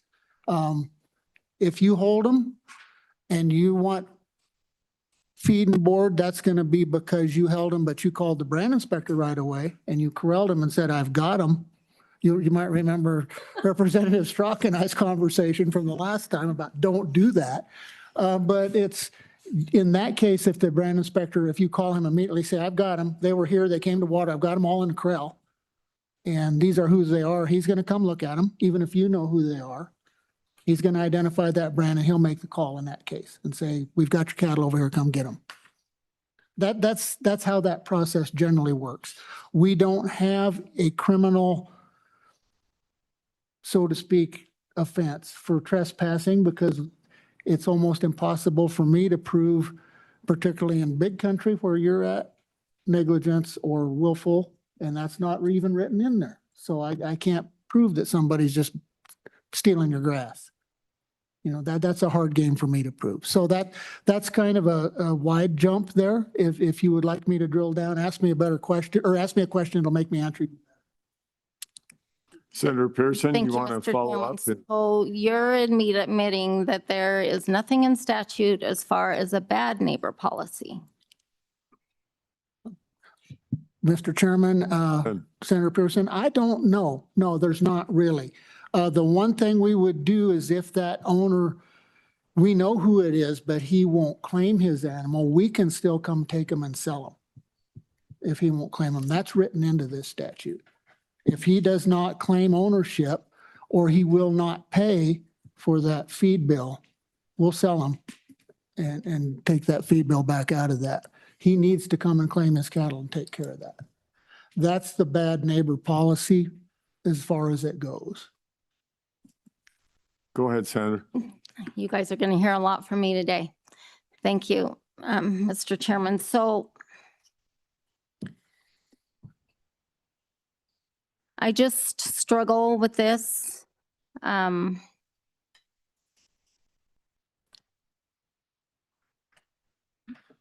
Only because there's, at the end of the day, when these things are happening, and it's been ongoing over and over and over, and the only response is it's a fence out state, or your fences are not legal fences, or whatever, or the sheriff saying there's nothing we can do. And then the BLM telling us that, well, do you have cattle facilities on your, where you can impound these animals? And so, no, a lot of people don't have cattle facilities. So now we want to, at the end of the day, we preach private property rights and, and people should not be coming on other people's private property, but when it comes to these animals and negligence, I'm going to say, willful negligence, actually, nothing can be done because it's livestock and it's fence out state. And so, and then in this second page, it says any person who does take up or retain possession of an estray without the owner's knowledge or consent, including in the case of retaining the estray for the purpose of using or making use of an estray, shall be found in violation of 1124-103. Any person who gathers unclaimed horses from the ranges, or a person who violates 1124-103 or 105, once has committed a misdemeanor punishable by not more than 6 months imprisonment and a fine of not more than $750 or both. That to me says that the landowner, if the landowner decides to retain that and those animals, that they could be possibly committed with a crime. But yet, when I brought up last meeting that possibly there should be some sort of a criminal offense for these repeat offenders over and over and over, there were people that said, oh, well, we can't do that, but yet somebody who actually takes possession of these animals can be charged with a misdemeanor. And so it's just, and we were clearly told not to take possession by the sheriff of the animals that are coming onto our field. And it doesn't matter whether we call these animal owners or not, they just say to us, it's a fence out state, and so that's what I'm looking for. There has to be some accountability. Landowners should not have to manage someone else's livestock all summer. I love the good neighbor policy, and most neighbors are good. 2 other leases out there watch their livestock, and so most neighbors are good. We're good neighbors, we have people subleasing from us too, and if there are any problems, those people are out there taking care of it, or they're not going to get the lease from us. So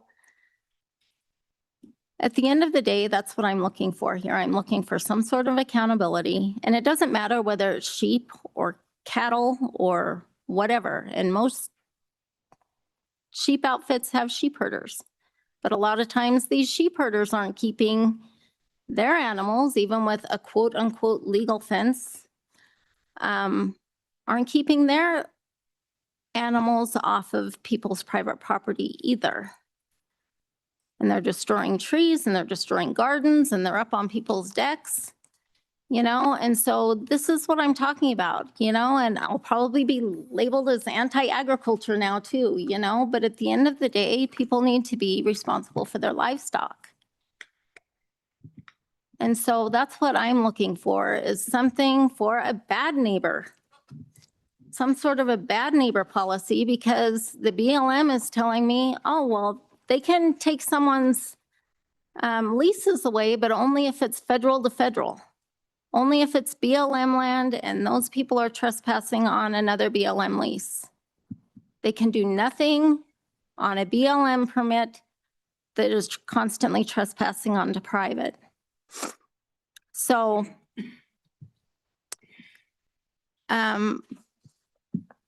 you know, and I think that we need to look into also, you know, I mean, if this damage is being documented and, you know, not just private to private or private to state lands, but even private to federal leases, that person needs to help be responsible for fixing those fences.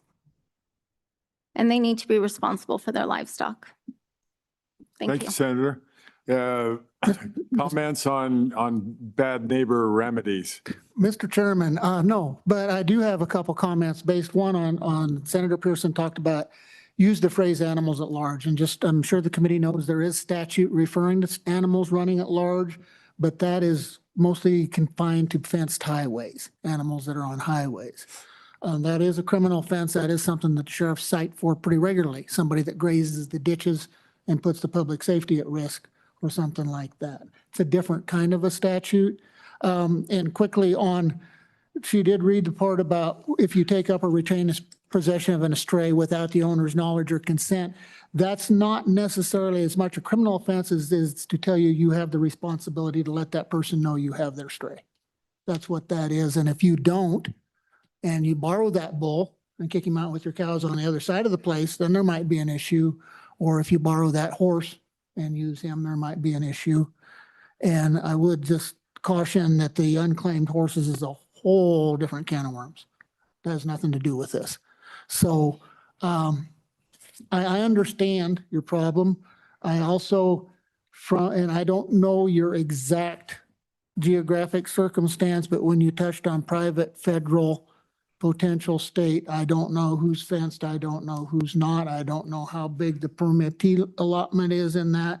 That's an almost impossible can of worms for me to cap in that kind of a case because of that interplay of lands and maybe fences, maybe not fences. So maybe you and I need to talk more privately about the exact what's going on at your place, but it's most likely the response is going to be it's civil because there is not a criminal statute based on that, but there are civil actions based on deprivation of property or use of your property, that sort of thing. Feed lien is one. There's other ways to get around that. Civil agreements, again, that 28108 that I brought to you last time, that breach of a civil enclosure, if you've got, or breach of a legal enclosure, if you've got what you can prove to be a legal enclosure, there's civil remedies in law. Again, it's civil. My brand inspectors would have the opportunity to come identify livestock, but that's as far as my agency has a dog in that fight. But there is some civil remedies to be gained that way. Yeah, clarify that. And the feed lien laws are a different thing. We don't need to get into that today. That's a long conversation. Thank you, Director. I think I'll go to Senator McEwen here. He wants to ask you a question.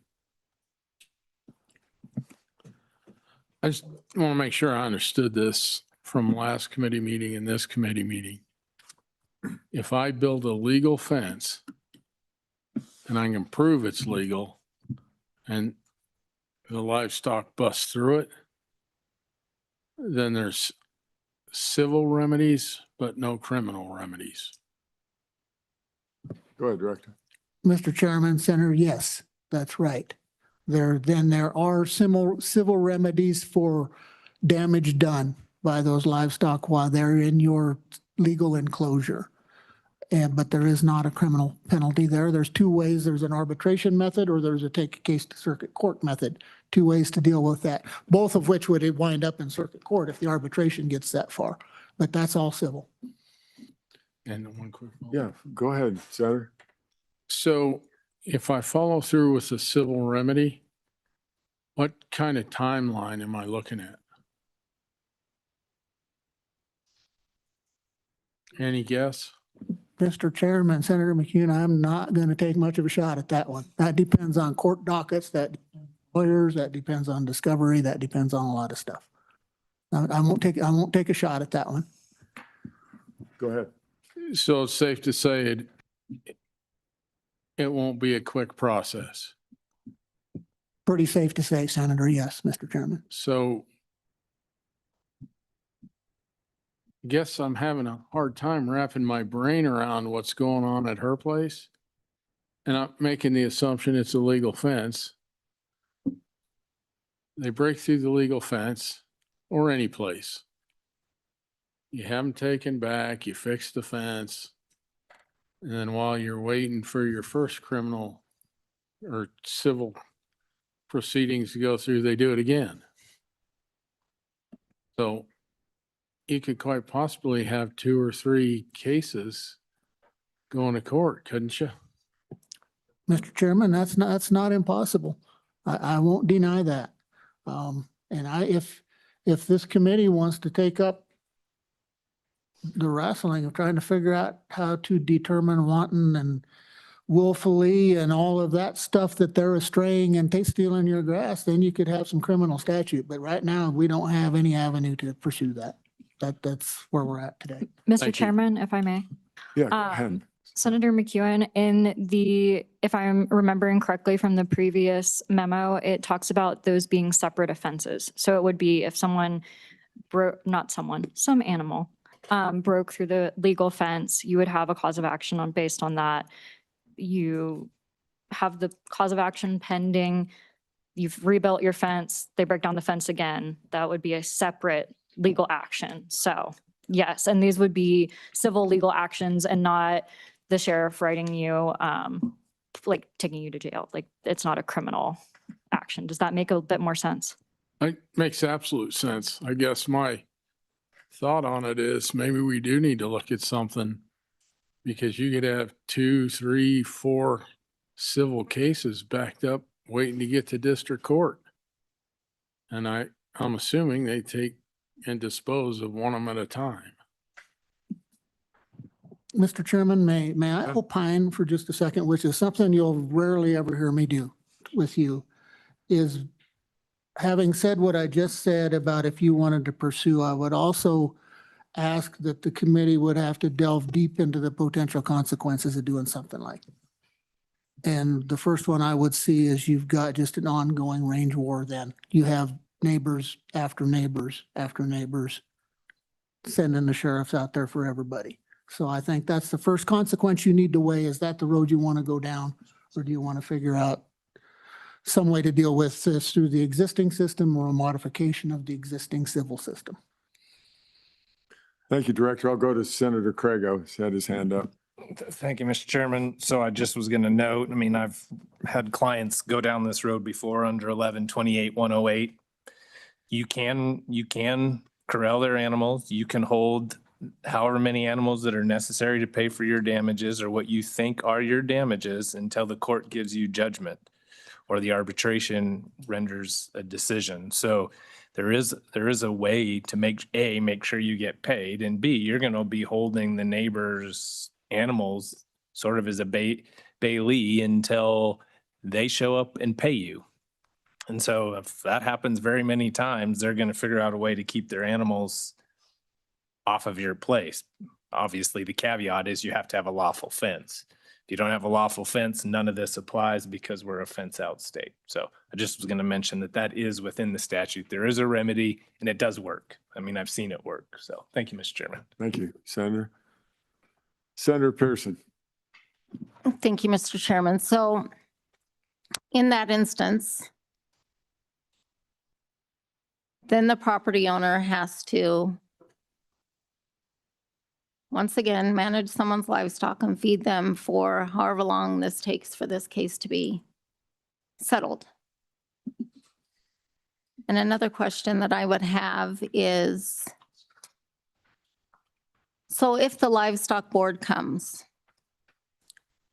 and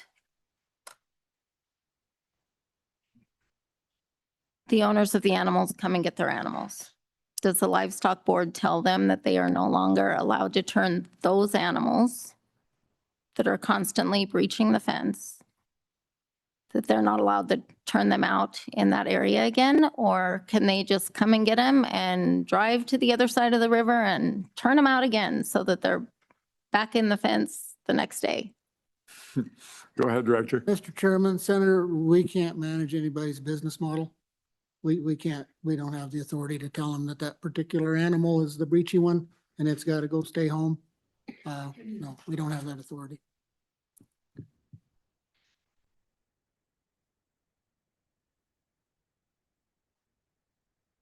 Senator Pearson. Thank you, Mr. Chairman. So what do you think of the idea of something in the statute as far as a certain number of breaches or, you know, or even requiring these people to help maintain the fence? Because I know that when, I mean, if we don't want to go down the road of calling the sheriff out all the time or things like that, you know, I know that when we sublease, if any fences are breached, I'm telling that cattle owner that they're to maintain that fence. And if they don't want to maintain the fence and make the argument to me, well, it's a fence out state, isn't it? I say, do you want to lease with us or you don't? Because I'm not going to expect anyone else to maintain a fence when their cattle are breaching it. So what do you think of even something in there saying that even if it's not necessarily private to private or private to state lands, but these people have to be responsible for their livestock by helping maintain the fence that is being breached multiple times? Go ahead, Director. Mr. Chairman, Senator, I did my little opine piece a minute ago. That's out of my purview there as to who pays for what kind of fences. My only authority would be to identify the ownership of that livestock in most cases. Committee, is there a directive? We probably keep moving here on this. I mean, I think it's a good discussion. There's obviously probably not the only one having that issue in the state. And, you know, how do we get the bad guy policy without making it to turn it into range wars, as you put it?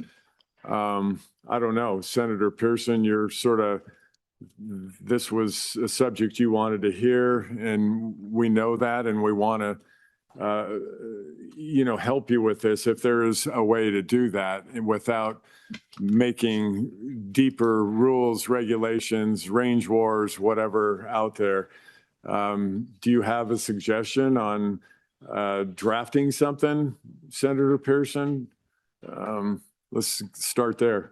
Thank you, Mr. Chairman. So what I would like is I would like to hear Mr. McGagna's, you know, input on this, but at the end of the day, I just want something in place where it doesn't have to be a civil action where these landowners are having to then pay for attorneys, you know, court costs, wait a year for something to be determined.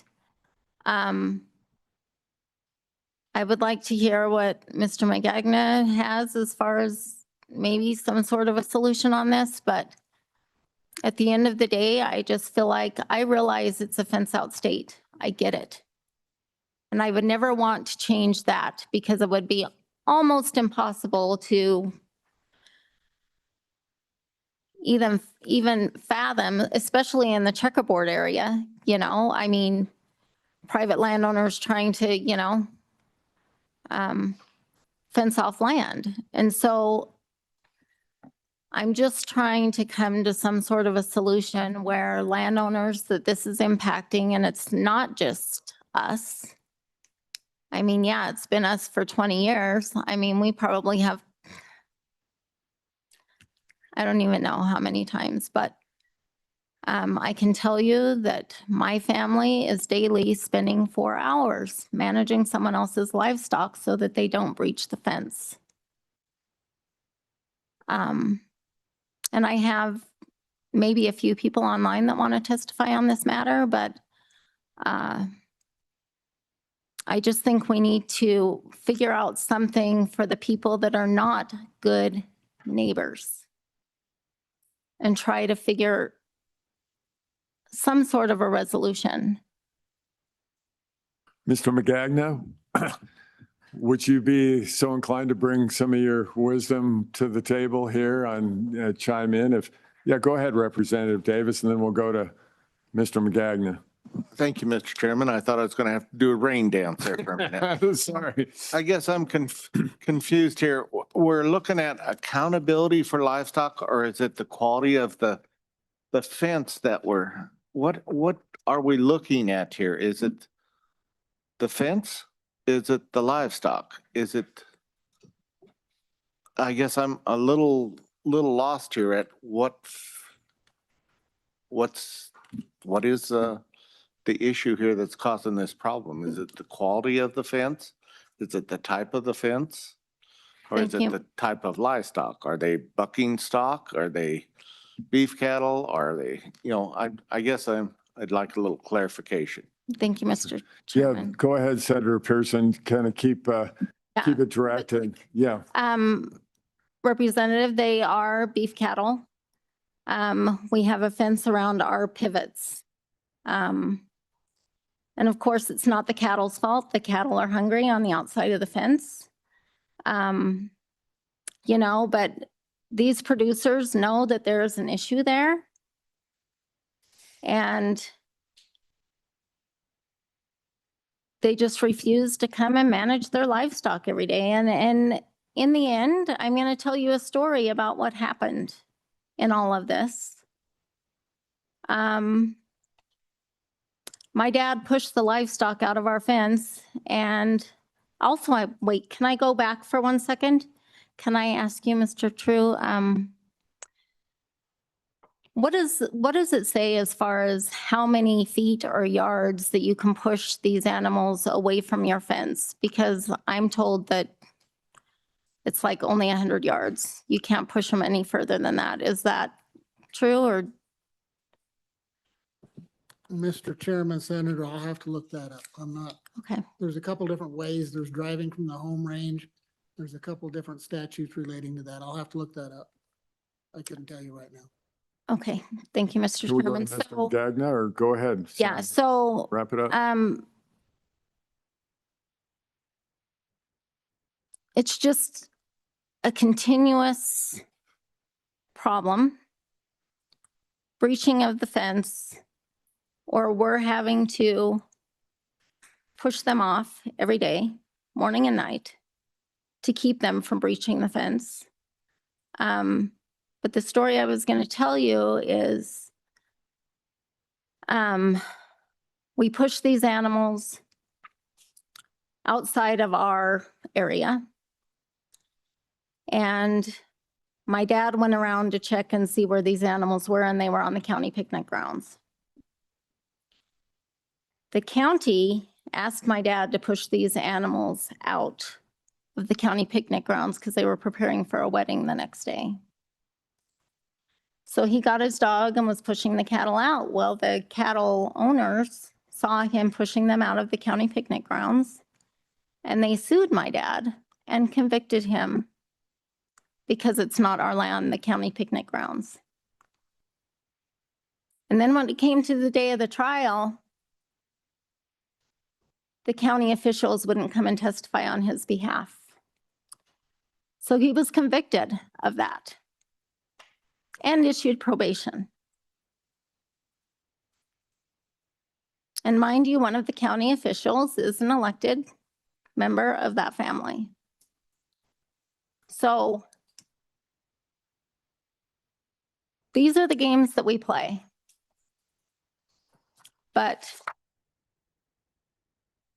And that's what has a lot of landowners scared to do anything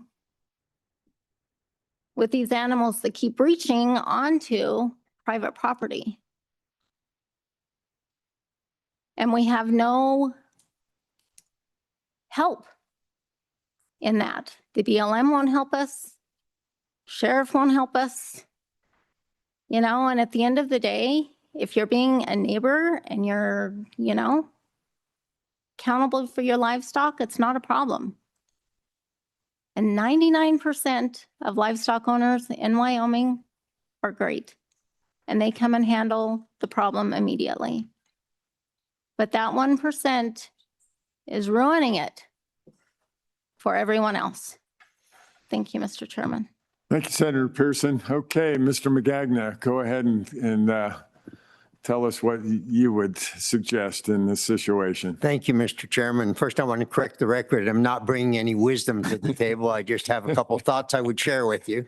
I think as a first statement, I would say that we would be very reluctant if we looked at doing anything in the criminal statutes with this, because I think anything we do there would potentially put our fence outlaw in jeopardy, and that's not a step we're willing to take.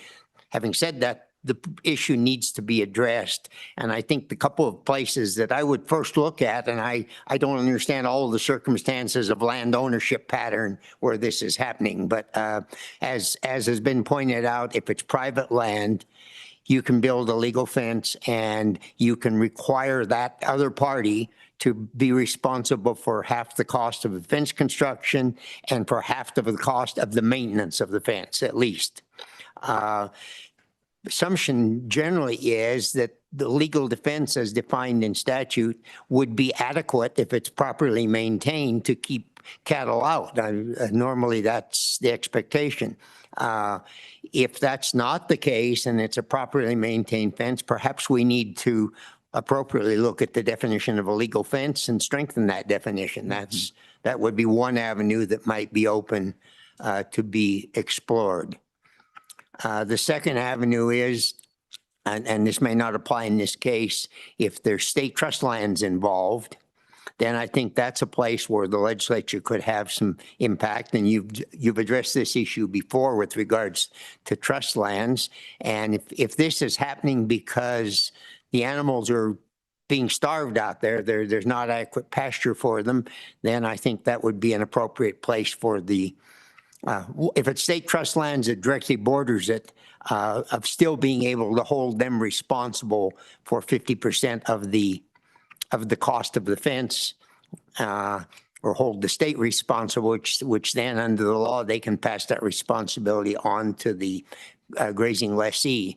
If it's not right there and they're abusing the state land and keeping cattle on there beyond what there should be entitled to do with grazing, then I think a request to the state land office to take appropriate action for a violation of the terms of a lease could be another remedy that's available there. If it's federal land, public land, then the challenge is clearly a greater one, although the BLM in this case, I'm assuming it's BLM, if they're abusing their permit, they're overgrazing, the BLM should be able and willing to step in and maybe something there to encourage them to. Unfortunately, I think if it's BLM land, I don't see a basis upon which you can require them to fence their animals in. But so I think those are some of the areas worthy of being explored. But I would first and foremost look at fencing, the adequacy of the fencing, the adequacy of the fence law. Do we need a law that says if the minimal legal fence as provided for in statute is inadequate to contain the particular animals, that then there's some basis upon which you can build a more substantial fence and still hold them liable for the costs, or maybe even any additional costs, 100% of those. I mean, those would be areas potentially to be looked at from our perspective. But other than that, Mr. Chairman, I don't really have any immediate answers to this, but would be happy to address any questions. Thank you, Mr. Magagna. And I agree. I don't think we have any immediate answers. I mean, it's been good discussion. It's good to hear your concerns, Senator Pearson. from what I've heard, I don't know if there's a directive here from the committee, but you have a good grasp on what you want to do. And I think the director said maybe you guys could have a side conversation. Maybe you could get with LSO,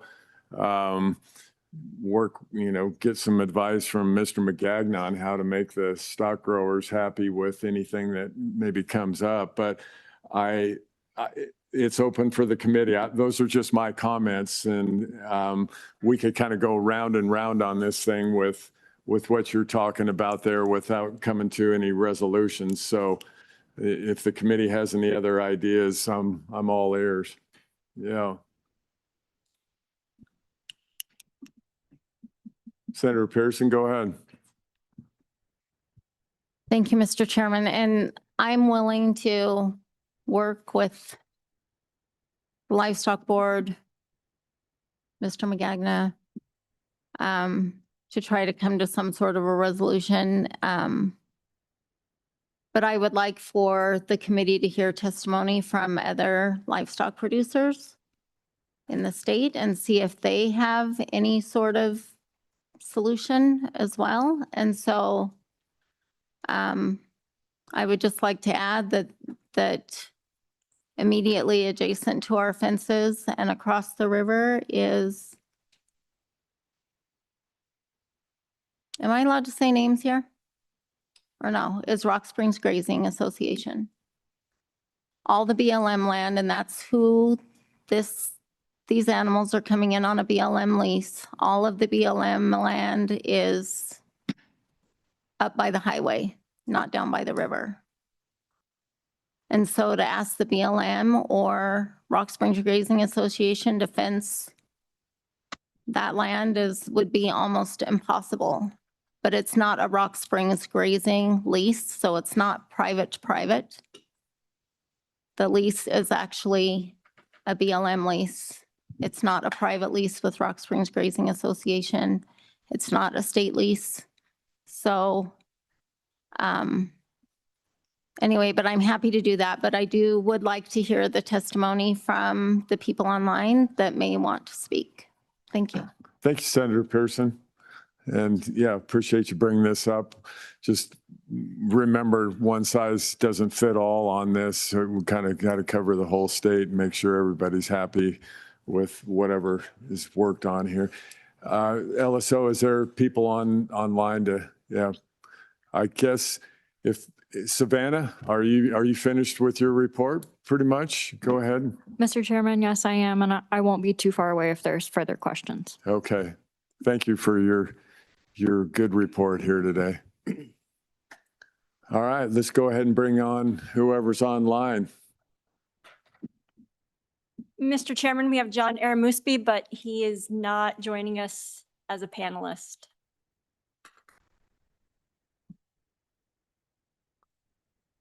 Is that the only one? Would it be out of order if we had that testimony at our next committee meeting, or is that appropriate? I'm not sure. Send it in an email.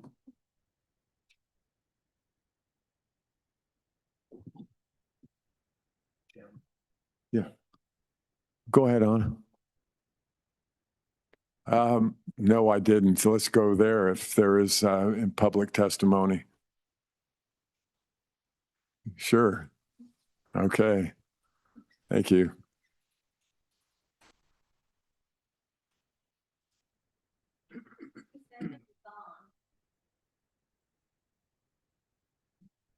Mr. Chairman, he is in the attendees, but I've been inviting him in as a panelist and he's declining to join as a panelist.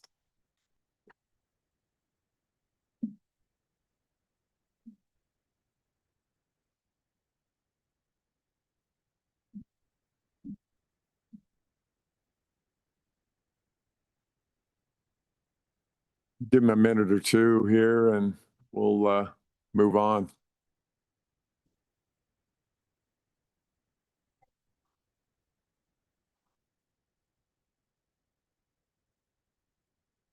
Mr. Chairman, on his end, he needs to accept the invitation to join as a panelist. Currently, he's an attendee.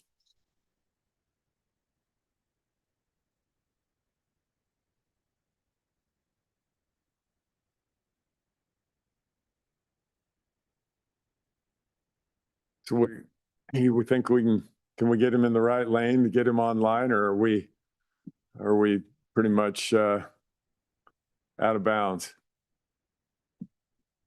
Mr. Chairman, there's nothing further that I can do on this end. It's actually just timing out on his end that he's declining.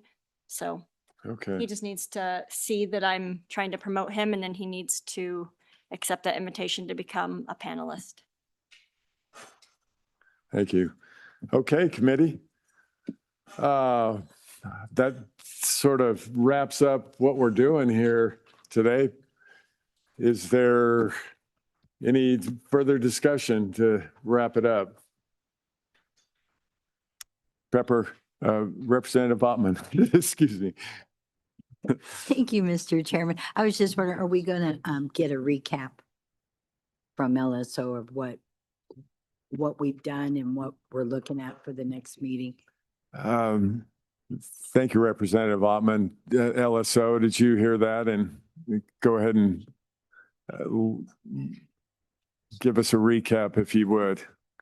Sure, Mr. Chairman. So, Mr. Chairman, we have 3 tasks that you asked of LSO during this meeting.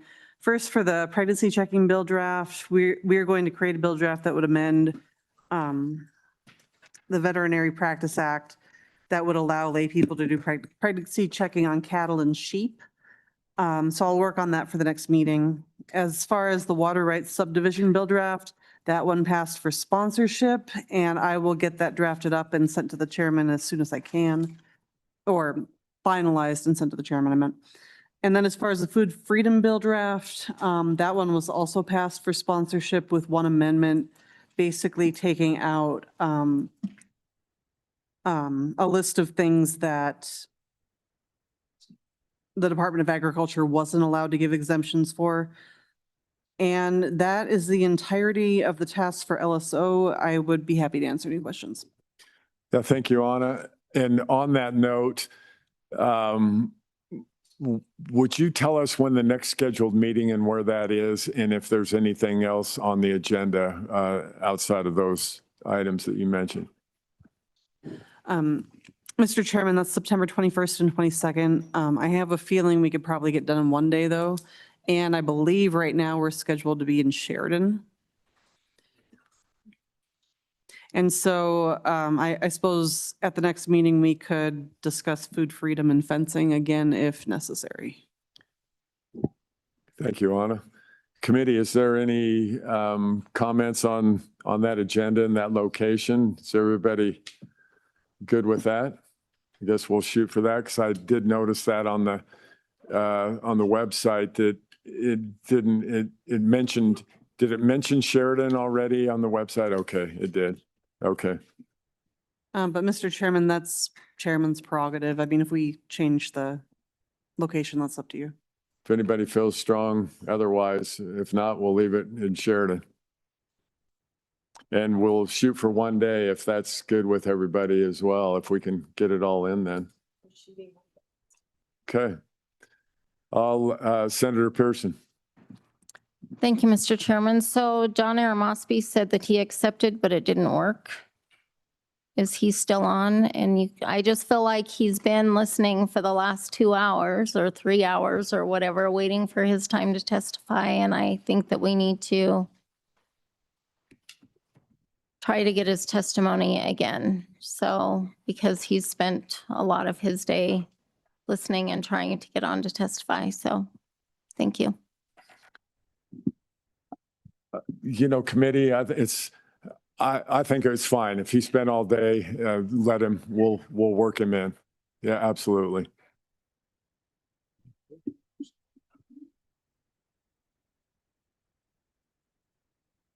I'm sorry. Okay.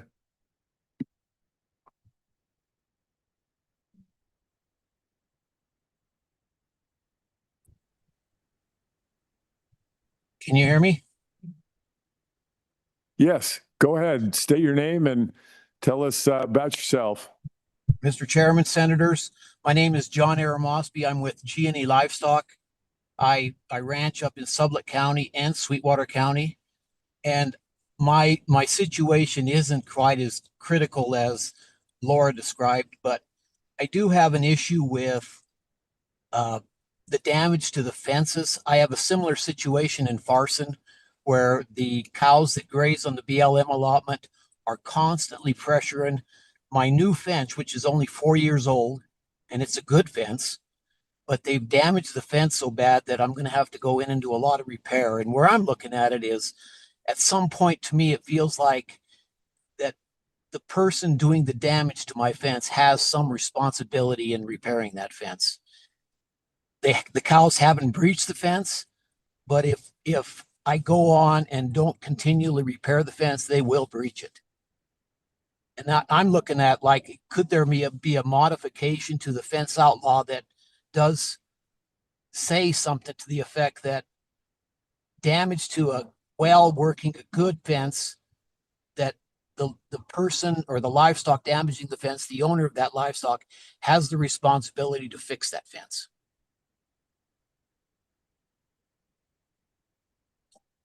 Thank you, sir. And maybe that's probably another good question for the director. You know, that would be a civil action essentially, and you'd have to file a claim against the damages on your fence. If I'm not speaking right here, correct me, and you'd have to go to tort law there and try to get your compensation out of the judge effectively. Go ahead, Director. Mr. Chairman, that's outside the scope of our authority, but yes, that would be a civil action on that damage to the fence. If there's no breach or no astray, then that's outside of my wheelhouse. Okay. Senator Crago, being the lawman that you are, the lawyer, would you have any input on that? So, Mr. Chairman, 2 years ago, we did the state lands fencing bill, the partition fence, because we were having this issue regarding state lands. And I don't think we obviously can't regulate federal land, but we could regulate the livestock on the federal land. I mean, I think you could do an additional subsection within that particular statute and just say that on federal lands, that duty to maintain the partition fence belongs to the owner of the livestock. And I think that's a possibility. We can't regulate the land owner because it's the federal government, but I think we could say that the lessees of that land and i.e. the livestock owners have a responsibility. That's a possibility. Because if they're claiming they don't have to maintain the fence or help maintain the fence, that's a problem. I can understand the issue with that if they're just saying it's your problem. Now, most of us would never do that. Most of us would go meet them and take care of our half of the fence. That's what most of us do, whether it's on BLM, state, private, we don't care. But we had to pass a law regarding state land because people weren't doing that. So yeah, that might be a solution. That would be a simple bill draft, just be a new provision in 128-106, I believe.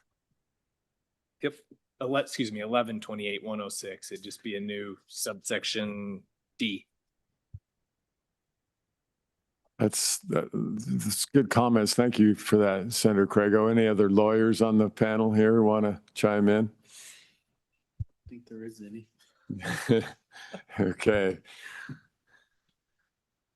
Sir, we appreciate you hanging out with us all day. Sorry we couldn't get you in. It was a lot of times technology.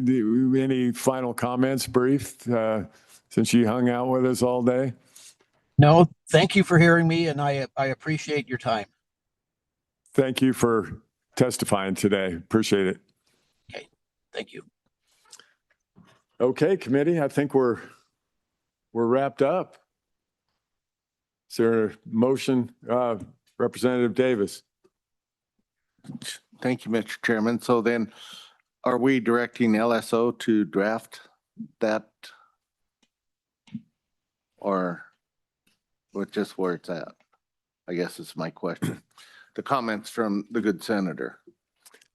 I don't think we had a directive. I think he was just making comments on where that could go if we wanted to work that into Senator Pearson's conversations with the director and Mr. McGagna. Go ahead, Senator Pearson, if you want to answer that for me. Thank you, Mr. Chairman. So I like that idea. I think it's a start. Just to hold people accountable. I would propose just a draft amendment to that statute and maybe we can revisit it at the next meeting. Committee, any discussion? There's a motion. Is there a second? There's a second. Representative Ottman. Discussion. Representative Provenza. Thank you, Mr. Chairman. This all feels really personal for some reason. And I think it would make a fine personal bill, not a committee bill. Thank you. Thank you, Representative.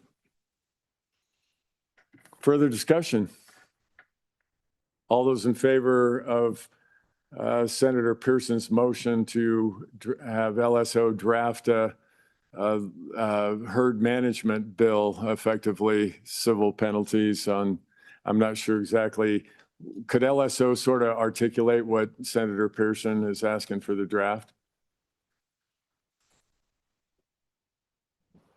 Mr. Chairman, if I'm understanding Senator Crago's suggestion correctly and Senator Pearson's intention, what you have requested and motioned would be to add a subparagraph D to 1128-106 that would require fencing to keep animals coming from federal land and make those owners liable as they are on state lands. Am I understanding this correctly?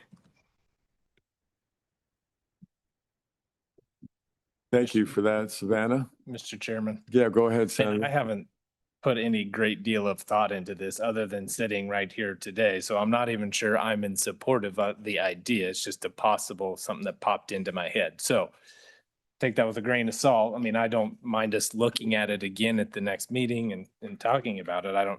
Not sure I vote for it because I haven't thought of the sort of larger ramifications of that. But I don't think it hurts to have something drafted up. Fair enough. All right, committee, not seeing nothing more. All those in favor of Senator Pearson's draft that was just articulated by Savannah Collins, say aye. Aye. Aye. Opposed? No. Motion passes. Committee, entertain a motion. Question's been called. Entertain a motion to adjourn. All those in favor? Aye. Aye. Opposed? No. No. Thank you, everybody.